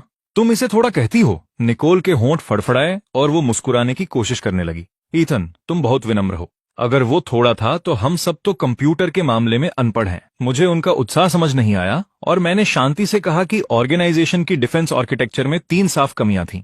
उनका फायदा उठाना मुश्किल नहीं था। साफ कमियां? मुश्किल नहीं। हमारे टेक डिपार्टमेंट ने दिन रात एक कर दिए पर उन्हें नहीं ढूंढ पाए। ईथन, क्या तुम थोड़ा विस्तार में बता सकते हो? पोर्ट आटोहात्सु पर बफर ओवरफ्लो, साथ में स्टैक प्रोटेक्शन को बाईपास करने के लिए डबली लिंक्ड लिस्ट। और फिर निकोल ने जल्दी से फोन निकाला और नोट्स लेने लगी। जैसे जैसे वो सुन रही थी उसकी आंखें चमकती जा रही थीं। बेहद शानदार। अच्छा, ऐसे भी किया जा सकता है। मैंने ये क्यों नहीं सोचा? जब तक उसने नोट्स पूरे किए और ऊपर देखा, क्लोई और मैं दरवाजे से बाहर जा चुके थे। निकोल ने अपना फोन पकड़ा और परिवार से उत्साह में कहा, सुना तुमने? ईथन की ये कुछ बातें किसी बड़ी दौलत से कम नहीं है। नहीं, ये तो अनमोल है। क्या वाकई ये इतना कमाल का है? कमाल का तो क्या, इससे भी बढ़कर इसके साथ हमारी कंपनी देश का बेस्ट फायरवॉल बना सकती है। नहीं, दुनिया का। विक्टोरिया ने अपनी कफलिंग ठीक करते हुए हल्के से कहा। अब से अगर परिवार में कोई भी टेक्निकल प्रॉब्लम हो तो हम सीधे ईथन के पास जा सकते हैं। सिर्फ टेक्निकल ही नहीं, निकोल बोली। अब उसे अपने भाई पर आंख मूंद कर भरोसा था। मुझे लगता है कि अगर कंपनी बर्बाद भी होने वाली हो तो ईथन उसे आसानी से बचा सकता है। क्या इसका मतलब ये है कि अगली रेस के दौरान अगर मेरा इंजन खराब हुआ तो मैं ईथन से पूछ सकती हूँ? टिफनी ने पूछा। पूरा परिवार उसे ऐसे देख रहा था जैसे वो कोई बेवकूफ हो। टिफनी ने शर्मिंदगी में अपना मुंह बंद कर लिया। मिस्टर वॉकर ने गहरी सांस ली। संक्षेप में, अब से ईथन जो कहे वही आखिरी है। अगर वो कहे कि वो थोड़ा जानता है तो हम मान लेंगे कि वो अरबों चीजें जानता है। वॉकर परिवार के सभी सदस्यों ने गंभीर सहमति में सिर हिलाया। उन्होंने आखिरकार इस नई सच्चाई को पूरी तरह स्वीकार कर लिया था। उनका छोटा मास्टर साक्षात चल फिरता सर्वशक्तिमान चीट कोड था। मिसेज वॉकर चीन में एक बीमारी से पीड़ित थीं। यह एक पुरानी बीमारी थी जिसे वह दवाइयों से संभालती थीं। उस दोपहर बगीचे में दोस्तों के साथ चाय पीते समय उनका चेहरा अचानक सफेद पड़ गया। उन्होंने सीने को जकड़ा और सांसों के लिए तड़पते हुए गिर पड़ी। मैडम, जल्दी उनकी दवा लाओ। हेलो डॉक्टर इवांस, जल्दी वॉकर एस्टेट पहुंचिए। मिसेज वॉकर को दौरा पड़ा है। खबर सुनते ही मिस्टर वॉकर और उनकी तीनों बेटियां दफ्तरों और स्कूलों से भागते हुए घर पहुंचे। डार्लिंग, डरो मत, डॉक्टर रास्ते में ही है, बस हिम्मत बनाए रखो। मम्मी, वो दवा क्या आपने ली? मैंने ली थी, लेकिन इस बार शायद कोई असर नहीं हो रहा। मिसेज वॉकर ने कमजोरी से सिर हिलाया। परिवार के डॉक्टर इवांस हड़बड़ाहट में पहुंचे। मिस्टर वॉकर, यह दौरा बहुत गंभीर है। आम दवाइयां काम नहीं कर रही हैं। हमें इन्हें तुरंत अस्पताल ले जाना होगा। तो हम किसका इंतजार कर रहे हैं? गाड़ी तैयार करो, विक्टोरिया ने सख्ती से आदेश दिया। सबसे नजदीकी अस्पताल के लिए मैं नीचे आया और अपनी मां को सोफे पर दर्द से कराहते देखा। मेरी भौहें हल्की सी तन गईं। मैं तेजी से भीड़ को चीरते हुए आगे बढ़ा। ईथन, यह तुम्हारी सोच से कहीं ज्यादा गंभीर है। कोई बेवकूफी मत करना, डॉक इवांस ने चेतावनी दी। टिफनी ने मुझे रोकने की कोशिश की पर मैंने अनसुना कर दिया। मैंने घुटने के बल बैठकर अपनी उंगलियों से मिसेज वॉकर की कलाई का प्रेशर पॉइंट दबाया। उन्हें छोड़ दो, डॉक्टर इवांस चिल्लाए। बिना पीछे देखे मैंने कहीं से एक छोटा मेटल केस निकाला, उसे खोला जिसमें बालों जैसी महीन सुइयां थीं। मेरी उंगलियों ने एक सुई उठाई और उसे मिसेज वॉकर की गर्दन के पास एक प्रेशर पॉइंट में लगा दिया। यह पागलपन है, डॉक्टर इवांस गुस्से में चिल्लाए। तुम ऐसे ही एक्यूपंक्चर नहीं कर सकते। तभी मिसेज वॉकर की तेज सांसें साफ तौर पर धीमी होने लगी। हालांकि वे अभी भी कमजोर थीं, लेकिन उनका दर्द काफी हद तक कम हो गया था। सब दंग रह गए। मैंने सुई हटाई, केस से एक छोटा नोटपैड और पेन निकाला और जड़ी बूटियों की एक सूची और उनकी मात्रा लिखी। मैंने पन्ना फाड़ा और हैरान डॉक्टर इवांस के हाथ में थमा दिया। इस पर्चे के हिसाब से ये जड़ी बूटियां लाओ। 3 कप पानी उबालकर 1 कप कर देना। मेरे लहजे में बहस की कोई गुंजाइश नहीं थी। डॉक्टर इवांस ने अनजाने में ही कागज थाम लिया। उनकी आंखें अविश्वास से फैल गईं। खोया हुआ ट्रैंक्विल हार्ट डिकॉक्शन। तुम्हें यह कैसे पता? मैं अभी जाता हूं। डॉक्टर इवांस ने नुस्खे को किसी पवित्र ग्रंथ की तरह सीने से लगाया और चिल्लाते हुए भाग गए। जल्दी शहर की दुकान पर। नहीं, मैं खुद ही जाऊंगा। लिविंग रूम में फिर से अजीब सी खामोशी छा गई। हर कोई मुझे घूर रहा था। मिसेज वॉकर ने मेरा हाथ पकड़ा, उनकी आंखों से आंसू बह रहे थे। ईथन, क्या तुम ये सब करना जानते हो? मैंने बहुत पहले एक पुराने पारंपरिक वैद्य से थोड़ा सीखा था। टिफनी का मुंह खुला का खुला रह गया। उसे लगा कि थोड़ा सीखा है कहने का मतलब ही बदल गया है। निकोल पागलों की तरह नोट्स टाइप कर रही थी। उसकी आंखों में चमक थी। सब्जेक्ट ने पारंपरिक चिकित्सा का एक खोया हुआ तरीका सीख लिया है। विक्टोरिया ने मेरे शांत चेहरे को देखा और पहली बार उसे पूरी स्पष्टता से महसूस हुआ कि उसके भाई की काबिलियत और अनुभव उनकी कल्पना से बहुत परे हैं। मिस्टर वॉकर ने अपनी पत्नी का सुधरा हुआ रंग देखा। उनके दिल में अभी भी थोड़ा डर था। भगवान का शुक्र है कि ईथन घर पर था। मिसेज वॉकर ने मेरा हाथ कसकर पकड़ रखा था। ईथन बेटा, क्या मैं ठीक हो जाऊंगी? हाँ, समय पर दवा लेना, यह कोई बड़ी बात नहीं है, मैंने लापरवाही से कहा, जैसे मैंने उनके कंधे से बस धूल झाड़ी हो। जल्द ही डॉक्टर इवांस काढ़ा लेकर लौटे और खुद मिसेज वॉकर को पिलाया। उनका चेहरा स्वस्थ गुलाबी रंग का हो गया और वह खुद बैठने के काबिल भी हो गई। एक चमत्कार, यह वाकई एक चमत्कार है। डॉक्टर इवांस ने उत्सुकता से पूछा, यंग मास्टर वॉकर, यह नुस्खा, यह एक्यूपंक्चर तकनीक तुमने कहाँ पढ़ाई की? मैं खड़ा हो चुका था और अपना मेटल केस पैक कर लिया था। मैंने बस जवाब दिया गांव के एक बूढ़े आदमी से। इसके साथ ही मैं मुड़ा और ऊपर चला गया, वॉकर परिवार और डॉक्टर इवांस को पीछे छोड़ते हुए। उनके दिमाग चकरा रहे थे। टिफनी ने मेरे जाते हुए शरीर को देखा और कहा, अब अगर ईथन मुझसे कहे कि वह भगवान को जानता है तो मैं विश्वास कर लूंगी। मिस्टर वॉकर ने लंबी सांस ली और अल्फ्रेड को निर्देश दिया, अब से मैडम की सेहत को लेकर ईथन की राय ही सर्वोपरि है। जी सर, वह आखिरकार समझ गए थे। उनका बेटा एक चलता फिरता विश्वकोश और एक महान चिकित्सक था। दवा पीकर मिसेज वॉकर गहरी नींद में सो गई। उनका चेहरा गुलाबी और सांसें स्थिर थीं। डॉक्टर इवांस पास खड़े थे, नुस्खे को किसी बेशकीमती खजाने की तरह थामे हुए और बुदबुदा रहे थे। यह तालमेल, यह शानदार मिश्रण, यह साहसी लेकिन सटीक मात्रा, यह निश्चित रूप से एक खोया हुआ प्राचीन फॉर्मूला है। यंग मास्टर वॉकर एक जीनियस हैं। मिस्टर वॉकर ने अपनी बेटियों को अपने काम पर जाने को कहा, जबकि वे पत्नी के पास बैठे रहे। उनका मन अभी भी उथल पुथल में था। वे अपने बेटे की चुस्त सुई और शांत व्यवहार की छवि बार बार याद कर रहे थे। जब वे लिविंग रूम में गए तो देखा कि उनकी तीनों बेटियां कहीं नहीं गई थीं।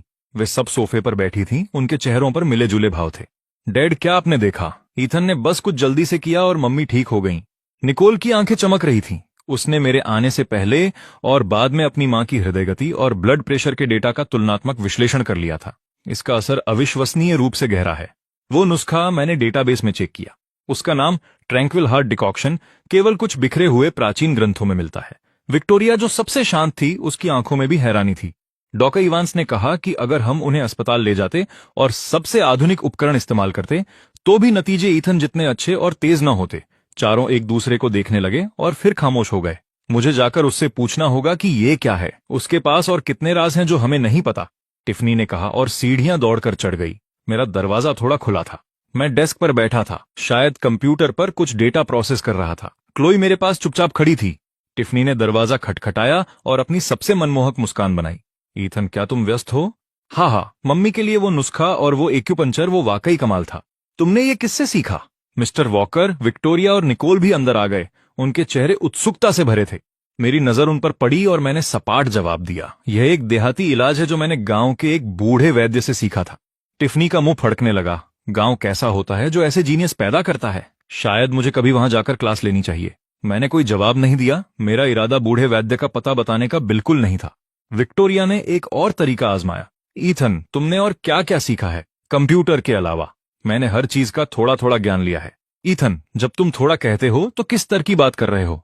जैसे आज किया था। मैंने गंभीरता से सोचते हुए बाहर बगीचे में एक टेढ़े मेढ़े पेड़ की तरफ इशारा किया। शायद उस माली से थोड़ा ज्यादा जो इस पेड़ की छंटाई करता है। उन्होंने मेरी उंगली का पीछा किया और मिस्टर माइकल्स को देखा। दुनिया भर में मशहूर वनस्पति शास्त्री, जिन्हें मिस्टर वॉकर ने विदेश से बड़ी रकम देकर बुलाया था, एक कीमती बोनसाई पेड़ की छंटाई कर रहे थे। कहा जाता था कि मिस्टर माइकल्स अपने क्षेत्र के दिग्गज थे। दिग्गज से ज्यादा जानना वो थोड़ा है। टिफनी को लगा उसका दम घुट रहा है। मिस्टर वॉकर ने लंबी सांस ली और पूछना बंद कर दिया। वह आखिरकार समझ गए थे। उसके बेटे के लिए थोड़ा का मतलब एक्सपर्ट लेवल था और देहाती इलाज का मतलब एक खोई हुई कला थी। ईथन, आज मां को बचाने के लिए शुक्रिया। मैंने सिर हिलाया। बिल्कुल, मेरा रवैया उतना ही सहज था जैसे मैंने उन्हें बस एक गिलास पानी दिया हो। चारों लोग कमरे से बाहर निकले। धीरे से दरवाजा बंद कर दिया। गलियारे में टिफनी ने अपने बाल नोच लिए। बहनों, क्या तुमने सुना? वह मिस्टर माइकल्स से भी ज्यादा जानता है। मिस्टर माइकल्स एक पेड़ छांटने के लिए जितने पैसे लेते हैं उतने में मैं स्पोर्ट्स कार खरीद लूं। निकोल की आंखें ठहर गईं। वह बुदबुदाई। मुझे शक होने लगा है कि जब ईथन गांव कहता है तो शायद उसका मतलब धरती पर छिपी किसी उन्नत सभ्यता से है। विक्टोरिया ने अपनी कनपटी रगड़ी। अब से ईथन चाहे कुछ भी कहे या करे, हमें हैरान नहीं होना है। मिस्टर वॉकर ने गंभीर होकर सिर हिलाया। हाँ, मुझे जल्दी ही इस बात की आदत डालनी होगी कि मेरा बेटा देहाती उपचारों का सर्वशक्तिमान मास्टर है। नीचे डॉक्टर इवांस अभी भी उस नुस्खे की पूजा कर रहे थे। मिस्टर वॉकर को देखकर वे दौड़ पड़े। मिस्टर वॉकर, यंग मास्टर कहाँ हैं?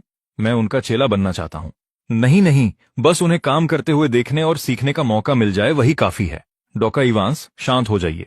यह बस एक देहाती इलाज था। डॉक्टर इवांस ने सोचा, देहाती इलाज? किस तरह का देहाती इलाज किसी को मौत के मुंह से वापस ला सकता है? वॉकर परिवार को फिर से गहराई से समझ आया कि उनके और मेरे बीच बहुत बड़ी मानसिक दूरी थी। मुल्होलैंड ड्राइव के बेस पर भीड़ दहाड़ रही थी। आज रात की कैनियन रोड रेस ने अनगिनत दर्शकों को आकर्षित किया था। पूरा वॉकर परिवार वहां मौजूद था। एक प्रतियोगी के रूप में टिफनी अपने हुनर दिखाने के लिए बेताब थी, खास तौर पर अपने हाल ही में लौटे भाई ईथन के सामने, ताकि वह अपनी बड़ी बहन वाली धाक जमा सके। हम सड़क के किनारे दर्शक क्षेत्र में बैठे थे। सामने एक बड़ी स्क्रीन रेस को लाइव दिखा रही थी। स्क्रीन पर टिफनी की कस्टम पिंक स्पोर्ट्स कार साफ दिख रही थी। उसने घुमावदार पहाड़ी सड़क पर महारत से कार दौड़ाई। इंजन की दहाड़ स्पीकरों से गूंज रही थी और भीड़ तालियां बजा रही थी। टिफनी की ड्राइविंग जबरदस्त है, वह जीत जाएगी, निकोल ने अपनी बहन पर भरोसा जताते हुए कहा। लेकिन श्रीमती वॉकर के चेहरे पर चिंता साफ थी और उन्होंने अपनी ड्रेस को कसकर पकड़ लिया। ये बच्ची, इसे बस इन खतरनाक चीजों का ही शौक है। मैं बहुत घबरा रही हूं। मिस्टर वॉकर का चेहरा शांत था, लेकिन उनकी नजरें स्क्रीन पर टिकी थीं। विक्टोरिया समय समय पर अपनी मां को दिलासा दे रही थी। उसकी खुद की नजरें भी स्क्रीन पर चल रही गुलाबी स्पोर्ट्स कार से नहीं हट रही थीं। मैं कोने में बैठा टैबलेट पकड़े हुए था। ऊपर से तो लग रहा था कि मैं यूं ही कुछ देख रहा हूं, पर असल में मैं रेस का रियल टाइम डेटा मॉनिटर कर रहा था। क्लोई मेरे बगल में चुपचाप खड़ी थी। मेरी पर्सनल असिस्टेंट के तौर पर वह बहुत कम बोलती थी, लेकिन वह हमेशा मेरी जरूरत को पहले ही भांप लेती थी। रेस के आधे रास्ते में स्क्रीन पर दिख रही तस्वीर अचानक जोर से हिलने लगी। वह गुलाबी स्पोर्ट्स कार जो सबसे आगे चल रही थी, एक तीखे मोड़ पर सामने से आते बेकाबू ट्रक से टकरा गई। स्क्रीन पर अचानक तेज हेडलाइट्स भर गईं और भीड़ की चीख निकल गई।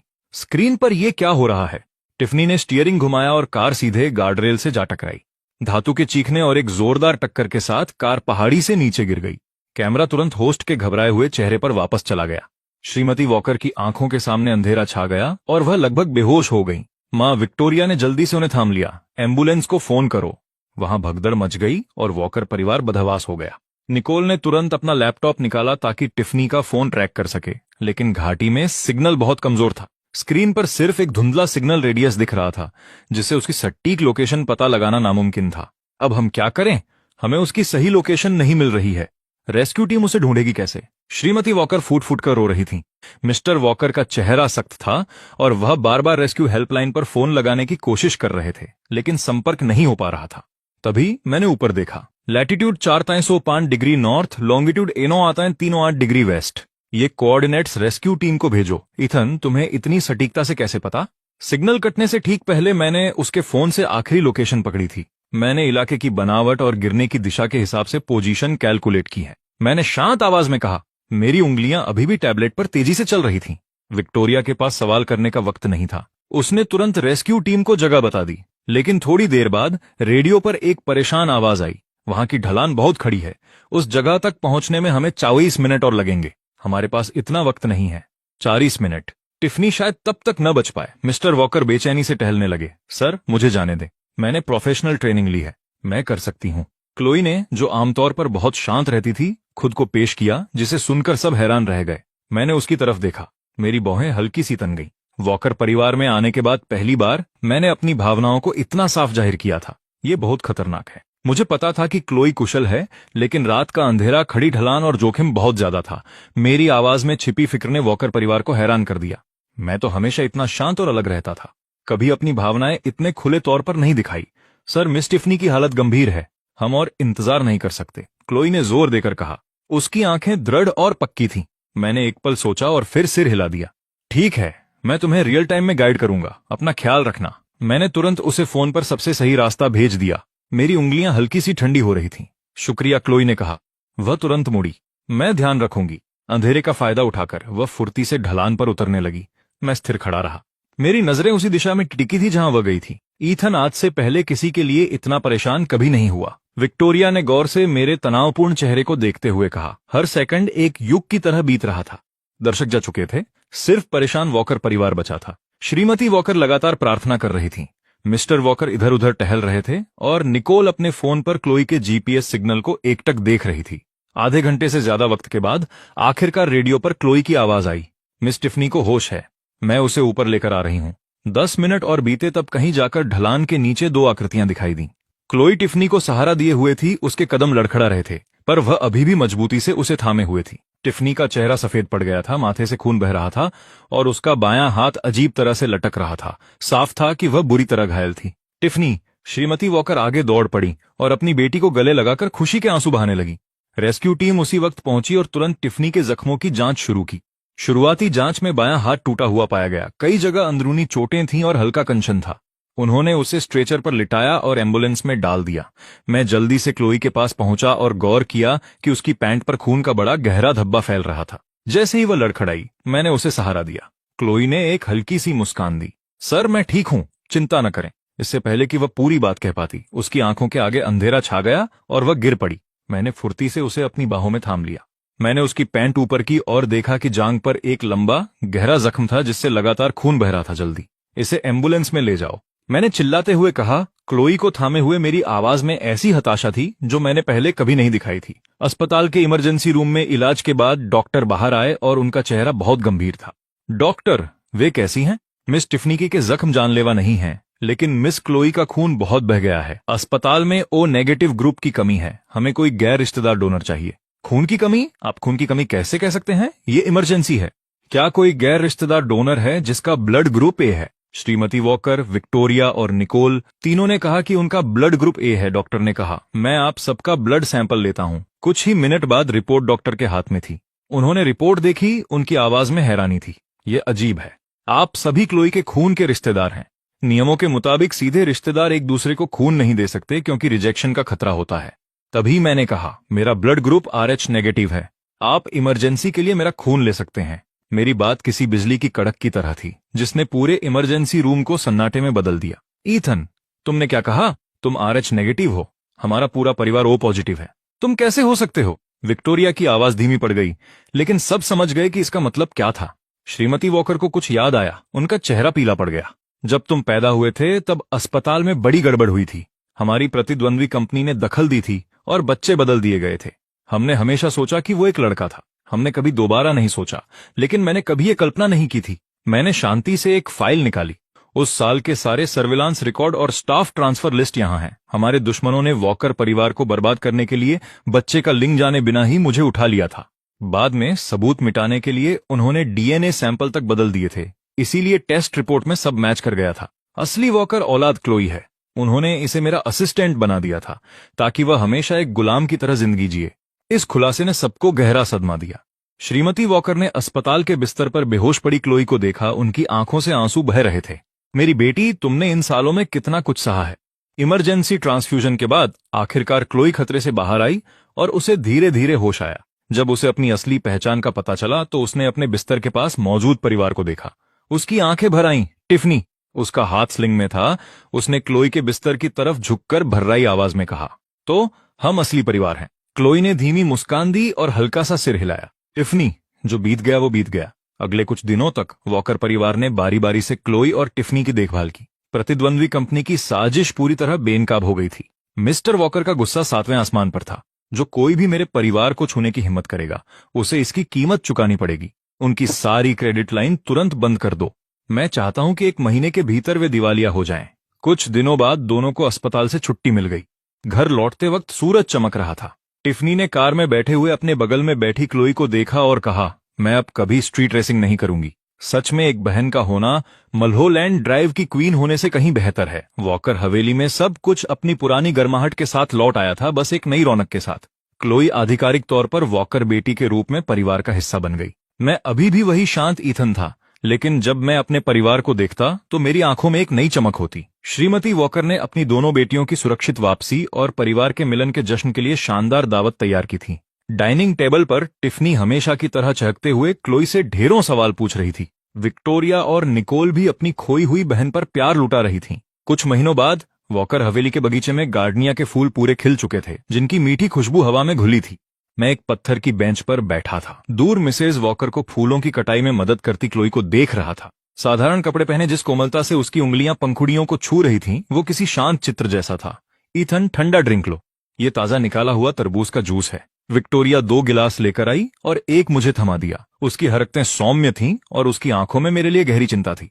उस रात मुल्होलैंड ड्राइव के बाद से जब मैंने सटीक लोकेशन दी और अस्पताल में क्लोई को इमरजेंसी ब्लड चढ़ाया, तब से उसका नजरिया बदल गया था।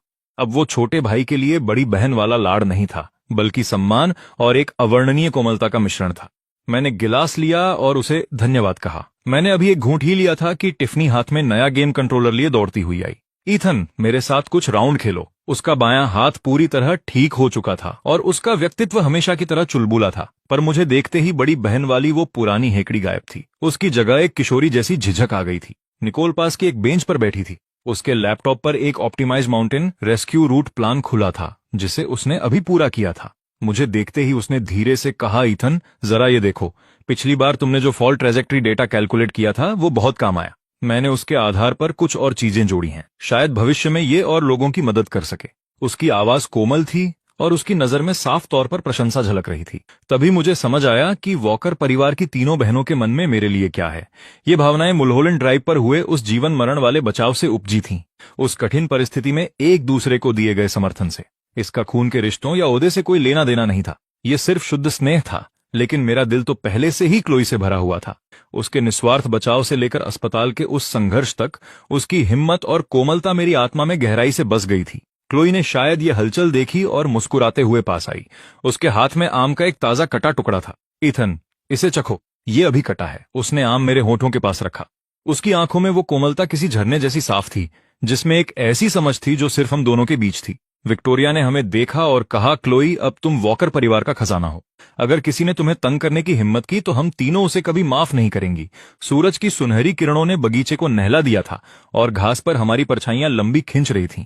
वक्त खामोशी से गुजरता गया और पलक झपकते ही कुछ महीने बीत गए। जो भावनाएं उन्होंने कभी दबाने की कोशिश की थीं, वो अब धीरे धीरे सामने आने लगी थीं, जो बहुत साफ तौर पर महसूस की जा सकती थीं। विक्टोरिया सौम्य बनी रही, लेकिन मेरे लिए उसकी चिंता अब और ज्यादा गहरी हो गई थी। जब भी क्लोई और मैं वॉकर हाउस जाते, वो हमेशा मेज पर मेरा पसंदीदा तरबूज का जूस तैयार रखती और स्टडी में मेरी दिलचस्पी वाली फाइनेंशियल मैगजीन रखी रहती। कभी कभी जब मिस्टर वॉकर और मैं काम की चर्चा करते, वो पास बैठकर खामोशी से सुनती, सही समय पर पानी का गिलास देती या किसी जरूरी जानकारी का जिक्र करती। जब मैं गहराई से सोच रहा होता तो उसकी ये भागीदारी बेहद सूक्ष्म और मददगार होती थी।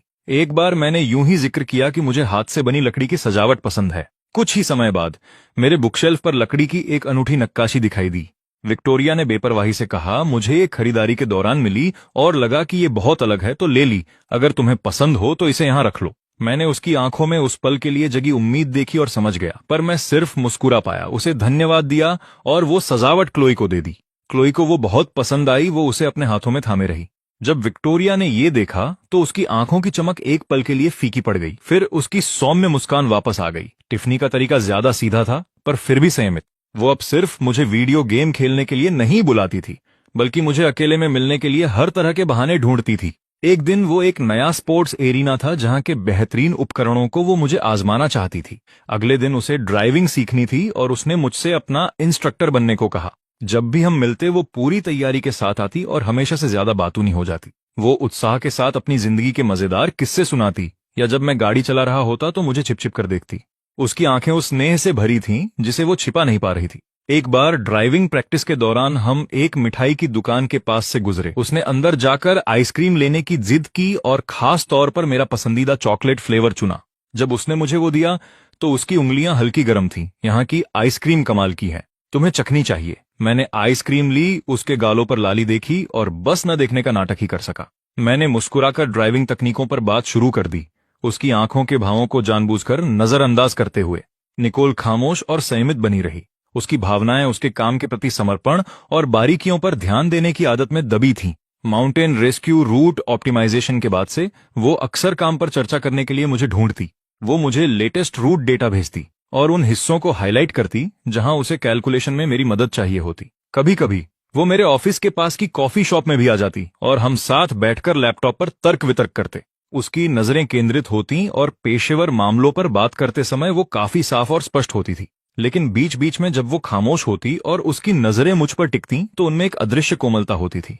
एक शाम हम देर तक बातें करते रहे और हल्की बारिश शुरू हो गई। उसने अपने बैग से छतरी निकाली और मुझे दे दी। बारिश तेज नहीं है, पर तुम्हें भीगना नहीं चाहिए।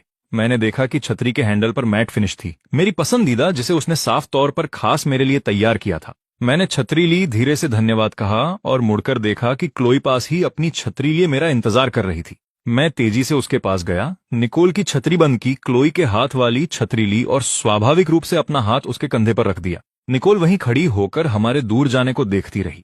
उसने धीरे से अपना लैपटॉप बंद किया। उसके होठों पर छाई मुस्कान थोड़ी धुंधली पड़ गई। उनकी भावनाएं शुद्ध थीं, बिना किसी द्वेष या जलन के। बस उस स्नेह को व्यक्त करने के अलग अलग तरीके थे जो कभी खत्म नहीं हुआ था। इस सूक्ष्म कोशिश ने मुझे इतना स्पेस दिया कि मैं खुद को फंसा हुआ या असहज महसूस न करूं, लेकिन मेरे दिल का जवाब कभी नहीं बदला था।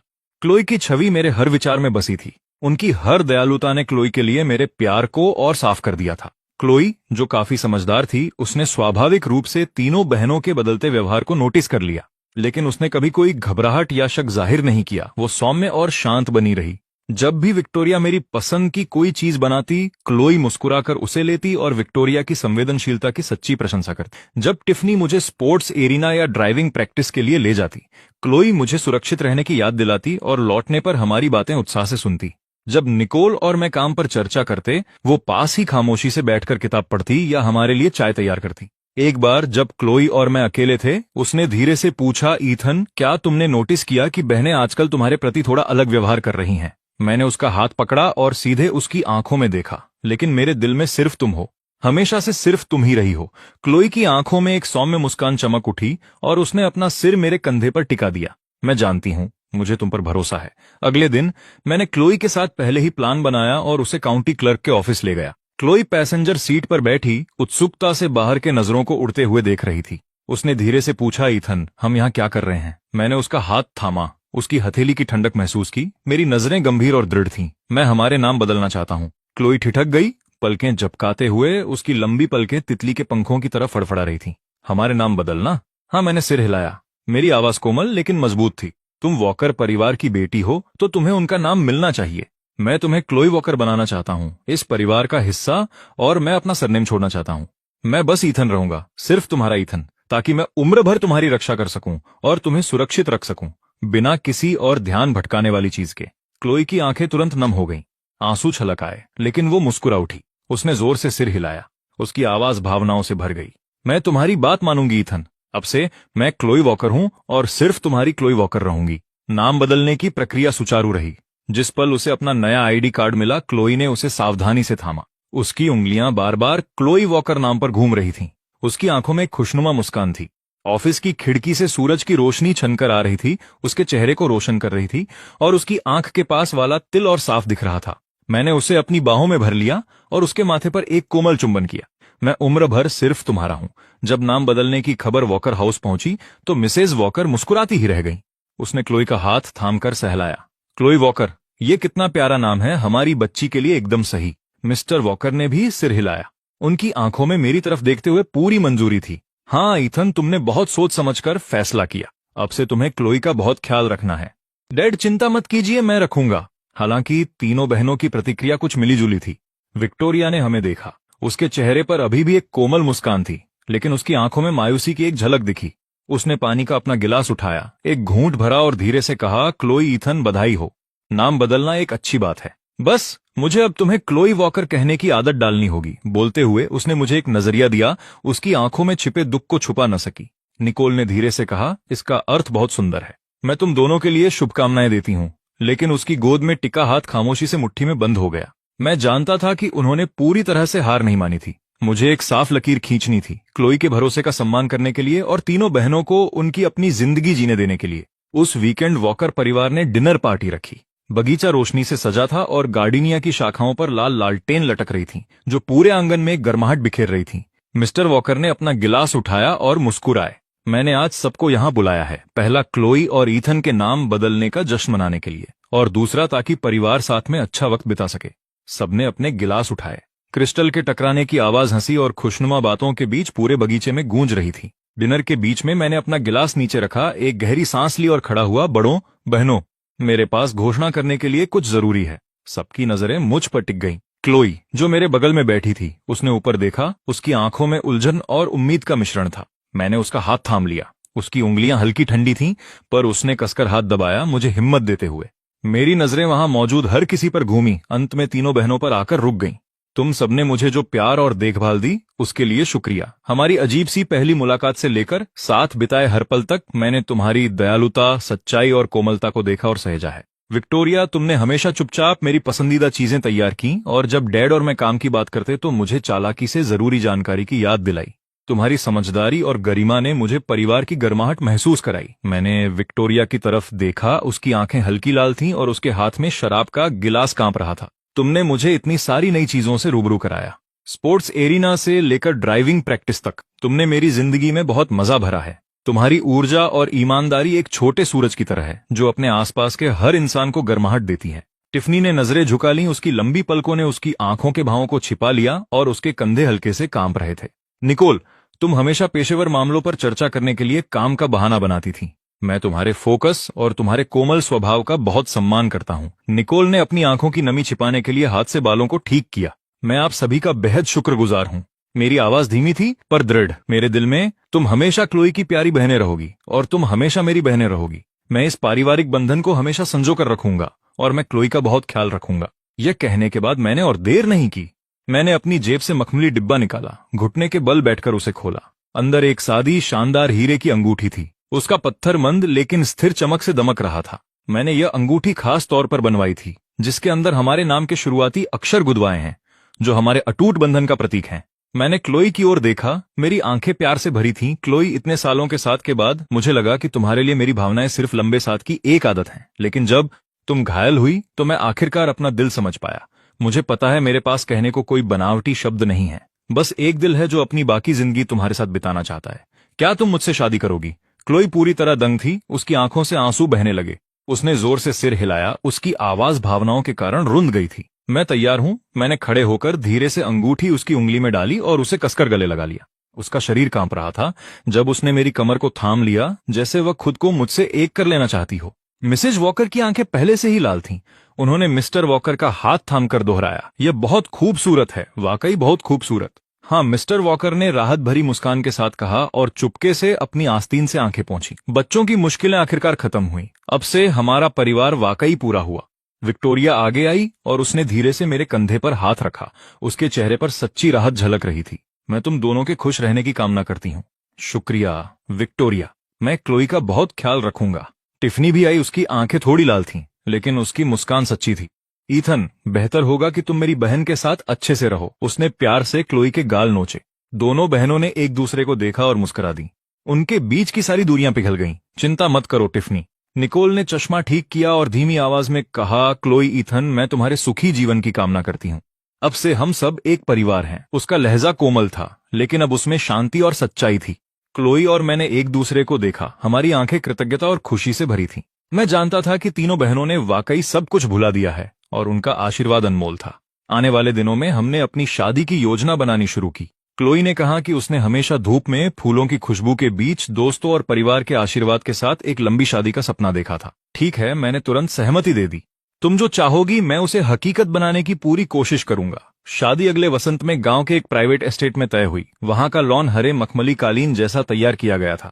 यह हर तरह के फूलों से घिरा था। चेरी ब्लॉसम, गुलाब और ट्यूलिप रंग और खुशबू की छटा बिखेर रहे थे। हमने बगीचे के किनारे गार्डनियर्स के फूल भी लगाए, जो वॉकर परिवार के बगीचे का संकेत थे और हमारे शुद्ध व लंबे प्यार का प्रतीक। शादी की तैयारियों में तीनों बहनों ने मदद की पेशकश की। विक्टोरिया ने बारीकियों पर ध्यान देते हुए शादी के शेड्यूल और मेहमानों के स्वागत की जिम्मेदारी ली और हर छोटी बात का ख्याल रखा। उसने खुद पार्टी के तोहफे चुने, उन्हें मेहमानों की पसंद के मुताबिक कस्टमाइज किया और सीटिंग चार्ट को भी बार बार ठीक किया ताकि हर कोई सहज महसूस करे। उसने बेहतरीन फूल वालों से भी बात की ताकि शादी वाले दिन फूल ताजा भरे हुए और खुशबूदार रहें। टिफनी, जो फुर्तीली और चुलबुली थी, उसे बैंड बुक करने और माहौल बनाने की जिम्मेदारी दी गई ताकि शादी एक उत्सव बन जाए। उसने रोमांटिक संगीत बजाने वाले बैंड को चुना और कई इंटरैक्टिव गेम्स तैयार किए ताकि सभी मेहमान हिस्सा ले सकें और मजा करें। उसने शादी के साइन बोर्ड भी खुद डिजाइन किए और उन्हें प्यारे फॉन्ट और इलस्ट्रेशन के साथ सजाया, जो बहुत निजी और वार्म महसूस हो रहा था। डेटा एनालिटिक्स और कोऑर्डिनेशन की महारत के साथ बजट और स्टाफ संभालने की जिम्मेदारी संभाली ताकि सब कुछ व्यवस्थित रहे। उसने किसी भी आपात स्थिति के लिए बैकअप प्लान भी तैयार रखा था। उसने हर खर्च को दर्ज करते हुए विस्तृत स्प्रेडशीट बनाई और स्टाफ को काम सौंपा ताकि शादी बिना किसी बाधा के पूरी हो। उन्हें इधर उधर काम करते देख क्लोई मेरे कंधे पर टिक गई और धीरे से बोली, ईथन, मैं बहुत खुश हूं कि मेरी बहनें यहां हैं। मैंने उसे कसकर पकड़ लिया। हाँ, वे सब बहुत अच्छी हैं। हमें भविष्य में उनके साथ अच्छा व्यवहार रखना होगा। शादी के दिन मौसम बेहतरीन था। धूप खिली थी और मंद मंद हवा चल रही थी। एस्टेट को बहुत खूबसूरती से सजाया गया था और फिजा में खुशी घुली थी। मेहमान आने लगे थे। उनके चेहरों पर आशीर्वाद और मुस्कान थी। मिस्टर और मिसेज वॉकर औपचारिक कपड़ों में मेहमानों का गर्मजोशी से स्वागत कर रहे थे। उनकी आंखों की खुशी छिपाए नहीं छिप रही थी। क्लोई एक साफ सफेद गाउन में, जिसका घूंघट उसकी गर्दन को घेरे हुए था, गार्डनियस और सफेद गुलाब का गुलदस्ता लिए पिता के साथ धीरे धीरे मेरी ओर बढ़ रही थी। उसके गाउन की ट्रेल बहुत लंबी थी, जो लॉन पर खिली हुई बर्फ जैसी लग रही थी। उसके चेहरे पर हल्का मेकअप था, आंखें कोमल थीं, होठों पर शर्मीली मुस्कान थी और उसकी नजरें सिर्फ मुझ पर थीं। लॉन के रेड कारपेट पर गुलाबी पंखुड़ियां बिछी थीं और बैंड रोमांटिक धुन बजा रहा था। सूरज की रोशनी उस पर पड़ रही थी, जिससे वह किसी देवदूत जैसी लग रही थी। मेरा दिल जोर से धड़कने लगा और मैं बस उसे ही देखे जा रहा था। मुल्होलैंड ड्राइव पर हमारी पहली मुलाकात से लेकर इस पल तक सब कुछ मेरी आंखों के सामने तैर गया। उसका साहस, उसकी कोमलता, उसका भरोसा, सब मेरे दिल में बसा था। मैं काले सूट में खड़ा था, उसके पसंदीदा फूल सूरजमुखी का गुलदस्ता लिए, जो रोशनी और गर्मी का प्रतीक था। मिस्टर वॉकर ने क्लोई का हाथ मेरे हाथ में दे दिया। ईथन, क्लोई हमारे परिवार का खोया हुआ खजाना है। मैं इसे तुम्हें सौंप रहा हूं। तुम्हें इसका ख्याल रखना होगा और जिंदगी भर प्यार करना होगा। मैंने क्लोई का हाथ कसकर थाम लिया। मेरी आवाज में दम था। मैं मरते दम तक निभाऊंगा। मैं अपना जीवन इसे सुरक्षा देने, संजोने और प्यार करने में बिताऊंगा और कभी इसका साथ नहीं छोड़ूंगा। मिस्टर वॉकर ने संतुष्टि से सिर हिलाया और मिसेज वॉकर के पास अपनी सीट पर लौट आए। दोनों ने एक दूसरे को देखकर मुस्कान बांटी। वे बहुत संतुष्ट थे। शादी की रस्म शुरू हुई। पंडित ने हमारे सामने खड़े होकर धीरे से पूछा, ईथन, क्या तुम क्लोई वॉकर को अपनी पत्नी के रूप में स्वीकार करते हो? अच्छे और बुरे वक्त में, अमीरी और गरीबी में, बीमारी और स्वास्थ्य में, जिंदगी भर साथ निभाने का वादा करते हो? मैं करता हूं। मेरी आवाज साफ और दृढ़ थी। मेरी नजरें क्लोई पर थीं, जिनमें उसके लिए गहरा प्यार था। मैं जानता था कि ये दो शब्द सिर्फ वादा नहीं, बल्कि जिंदगी भर का प्रण है। क्लोई वॉकर, क्या तुम ईथन को अपना पति मानती हो? अमीरी और गरीबी में, बीमारी और सेहत में उसे प्यार करने और संजोने का वादा करती हो? क्लोई ने मुझे देखा। उसकी आंखों में आंसू थे, पर वह शुद्ध खुशी से मुस्कुरा रही थी। मैं मानती हूं, उन सादे शब्दों में जिंदगी भर का साथ निभाने की ताकत थी। उसकी आंख से एक आंसू उसके सफेद गाउन पर मोती की तरह गिरा। हमने अंगूठियां बदली। मैंने धीरे से क्लोई की उंगली में अंगूठी डाली और उसने मेरे लिए भी ऐसा ही किया। जिस पल हमारी उंगलियां छुईं, एक गर्म और स्थिर धारा हमारे बीच गुजरी। उस छोटी अंगूठी ने हमारी जिंदगियों को हमेशा के लिए बांध दिया। अब मैं तुम्हें पति पत्नी घोषित करता हूं। ईश्वर करे तुम दोनों साथ में लंबा और खुशहाल जीवन जियो। पंडित के इतना कहते ही चारों तरफ तालियों और चीयर्स की गूंज सुनाई दी। रंगीन गुब्बारे आसमान में तैर गए और चारों तरफ खुशियां छा गईं। मैंने झुककर धीरे से क्लोई के होंठ चूमे। वे कोमल और गर्म थे, जिनमें गार्डनियस की हल्की महक थी। उस पल में वक्त मानो ठहर गया था। आसपास का सब कुछ धुंधला हो गया। सिर्फ हमारी धड़कनें और सांसें सुनाई दे रही थीं। शादी के दूसरे साल क्लोई मेरे पास आई। प्रेगनेंसी टेस्ट की रिपोर्ट थामे उसकी उंगलियां कांप रही थीं और उसकी आंखों में आंसू थे। ईथन, देखो, हम माता पिता बनने वाले हैं। मैंने रिपोर्ट ली। एक पल के लिए मेरा दिमाग सन्न हो गया और फिर अवर्णनीय खुशी मुझ पर छा गई। मैंने उसे कसकर गले लगा लिया। सच में क्लोई, हम माता पिता बनने वाले हैं। वह मेरे सीने पर टिककर सिर हिलाकर मुस्कुराई, हालांकि उसकी आंखों से आंसू बह रहे थे। डॉक्टर ने कहा कि 5 हफ्ते हो गए हैं। यह खबर हमारे जीवन में खुशी की लहर ले आई। मिसेज वॉकर उसी दिन न्यूट्रिशनल सप्लीमेंट्स के बैग लेकर पहुंच गईं। अंदर आते ही उन्होंने क्लोई का हाथ थाम लिया। उनकी आंखें क्लोई के चेहरे से लेकर उसके पेट तक ऐसी देख रही थीं जैसे उन्हें कोई बेशकीमती खजाना मिल गया हो। मेरी प्यारी बच्ची, यह बहुत बढ़िया खबर है। अब से तुम्हें अपना बहुत ख्याल रखना होगा। थकना नहीं है। जो भी खाने पीने का मन हो, माँ तुम्हारे लिए बना देगी। मिस्टर वॉकर पीछे से आए। उनके हाथ में एक लकड़ी का डिब्बा था, जिसमें खास तौर पर लाया गया जंगली जिनसेंग था। उनका लहजा शांत था, पर वह अपनी मुस्कान छिपा नहीं पा रहे थे। क्लोई, अपनी सेहत बनाओ। अगर कुछ भी चाहिए हो तो बस अपने पिता को बताना। विक्टोरिया ने अगले ही दिन अपनी सालाना छुट्टी ली और घर पर ड्यूटी ज्वाइन कर ली। वह प्रेगनेंसी की किताबें ले आई और रोज क्लोई के लिए पौष्टिक खाना बनाने लगी। आज से मैं तुम्हारी फुल टाइम लॉजिस्टिक्स हेड हूं। उसने सुंदर लिखावट में एक डाइट चार्ट भी बना लिया था। देखो, पहली तिमाही में तुम्हें मसालेदार खाना छोड़ना होगा। मैंने तुम्हारे लिए रतालू और बाजरे की खिचड़ी बनाई है। यह मॉर्निंग सिकनेस में मदद करेगी। यह कितनी अच्छी महक रही है। हाँ, धीरे धीरे पियो, ध्यान रहे मुन्ना जल जाए। क्लोई ने खिचड़ी का कटोरा थाम लिया। उसका दिल गर्माहट से भरा था। विक्टोरिया, तुम्हें मेरे लिए छुट्टी लेने की जरूरत नहीं थी। विक्टोरिया ने हाथ हिलाया। उसकी मुस्कान कोमल थी। पगली लड़की, इस वक्त तुम और बच्चा सबसे महत्वपूर्ण हो। टिफनी एंटरटेनमेंट डायरेक्टर बन गई थी। वह वीकेंड पर ढेर सारी सीडी और पिक्चर बुक्स लेकर जल्दी आ गई। क्लोई, मुझे बहुत सारा शांतिदायक प्रीनेटल संगीत मिला है और यह किताब बेबीज वंडरफुल वर्ल्ड। तस्वीरें बहुत प्यारी हैं। चलो साथ में बच्चे को कहानियां सुनाते हैं। वह सोफे पर बैठकर बड़े हावभाव के साथ किताब पढ़ने लगी, यहां तक कि जानवरों की आवाजें भी निकालने लगी, जिससे क्लोई खिलखिलाकर हंस पड़ी। हा हा हा, टिफनी, तुम्हारी मिमिक्री बहुत अच्छी है। बच्चा तुम्हारी खुशी जरूर महसूस कर पा रहा होगा। टिफनी ने गर्व से अपनी ठुड्डी उठाई। बेशक तुम भूल गई, मैं कॉलेज के ड्रामा क्लब में थी। फिर भी बच्चे की शुरुआती शिक्षा पूरी तरह मुझ पर है। निकोल ने एक मोटा फोल्डर मेरे हाथ में थमाया। प्रीनेटल चेकअप शेड्यूल, भ्रूण की हलचल की निगरानी और प्रीनेटल योग क्लासेस सब मार्क किए हुए हैं। मैंने नैनीज के रेज्यूमे और पोस्टपार्टम केयर सेंटर्स की तुलना भी डाल दी है। देखो, अगर कुछ बदलाव करना हो। मैंने फोल्डर खोला। अंदर के चार्ट बेहद व्यवस्थित थे। तुम कितनी बारीकी से काम करती हो। तुमने तो फॉर्मूला दूध के घुलने की दर और अलग अलग डायपर के ब्रीदेबिलिटी तक का हिसाब रखा है। निकोल के होठों पर एक हल्की सी मुस्कान तैर गई। ये सब जरूरी है। बच्चे की सुरक्षा सबसे अहम है। ये ऐसी चीजें हैं जिनके बारे में हमें पहले से सोचकर चलना होगा।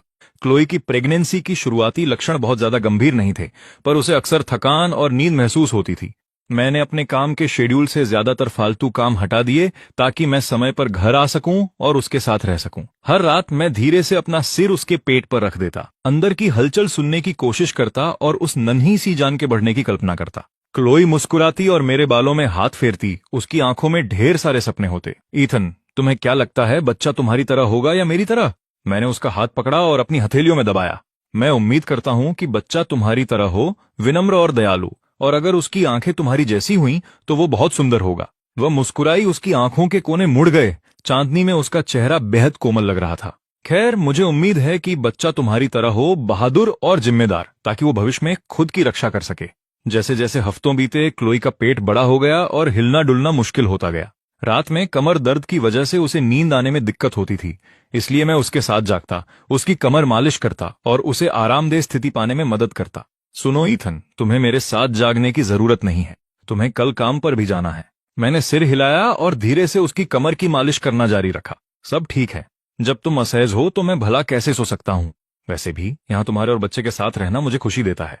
कभी कभी उसे किसी पुरानी पूरी रात खुलने वाली दुकान के वॉन्टन खाने का मन होता और मैं कोट पहनकर उन्हें लेने दौड़ पड़ता। गरम सूप लेकर वापस आना और उसे संतोष के साथ खाते देखना खुद खाने से कहीं ज्यादा मीठा लगता था। क्या ये अच्छा है? अगर कम है तो मैं और ले आ सकता हूँ। क्लोई ने सिर हिलाया। उसकी आंखों में ढेर सारा भरोसा था। ये बहुत स्वादिष्ट है। तुम्हारे लाए हुए खाने का स्वाद हमेशा सबसे बेहतर होता है। मैं जानता था कि आगे का रास्ता लंबा है और शायद तूफान भी आए, लेकिन जब तक मेरे पास ये परिवार, ये प्यार है, तब तक मेरे अंदर हर मुश्किल का सामना करने का साहस है। प्यार से बुनी ये खुशी आंगन में खिले गार्डनिए के फूलों की तरह होगी, जो साल दर साल महकती रहेगी और हमारी बाकी की पूरी जिंदगी के हर दिन को रोशन करती रहेगी।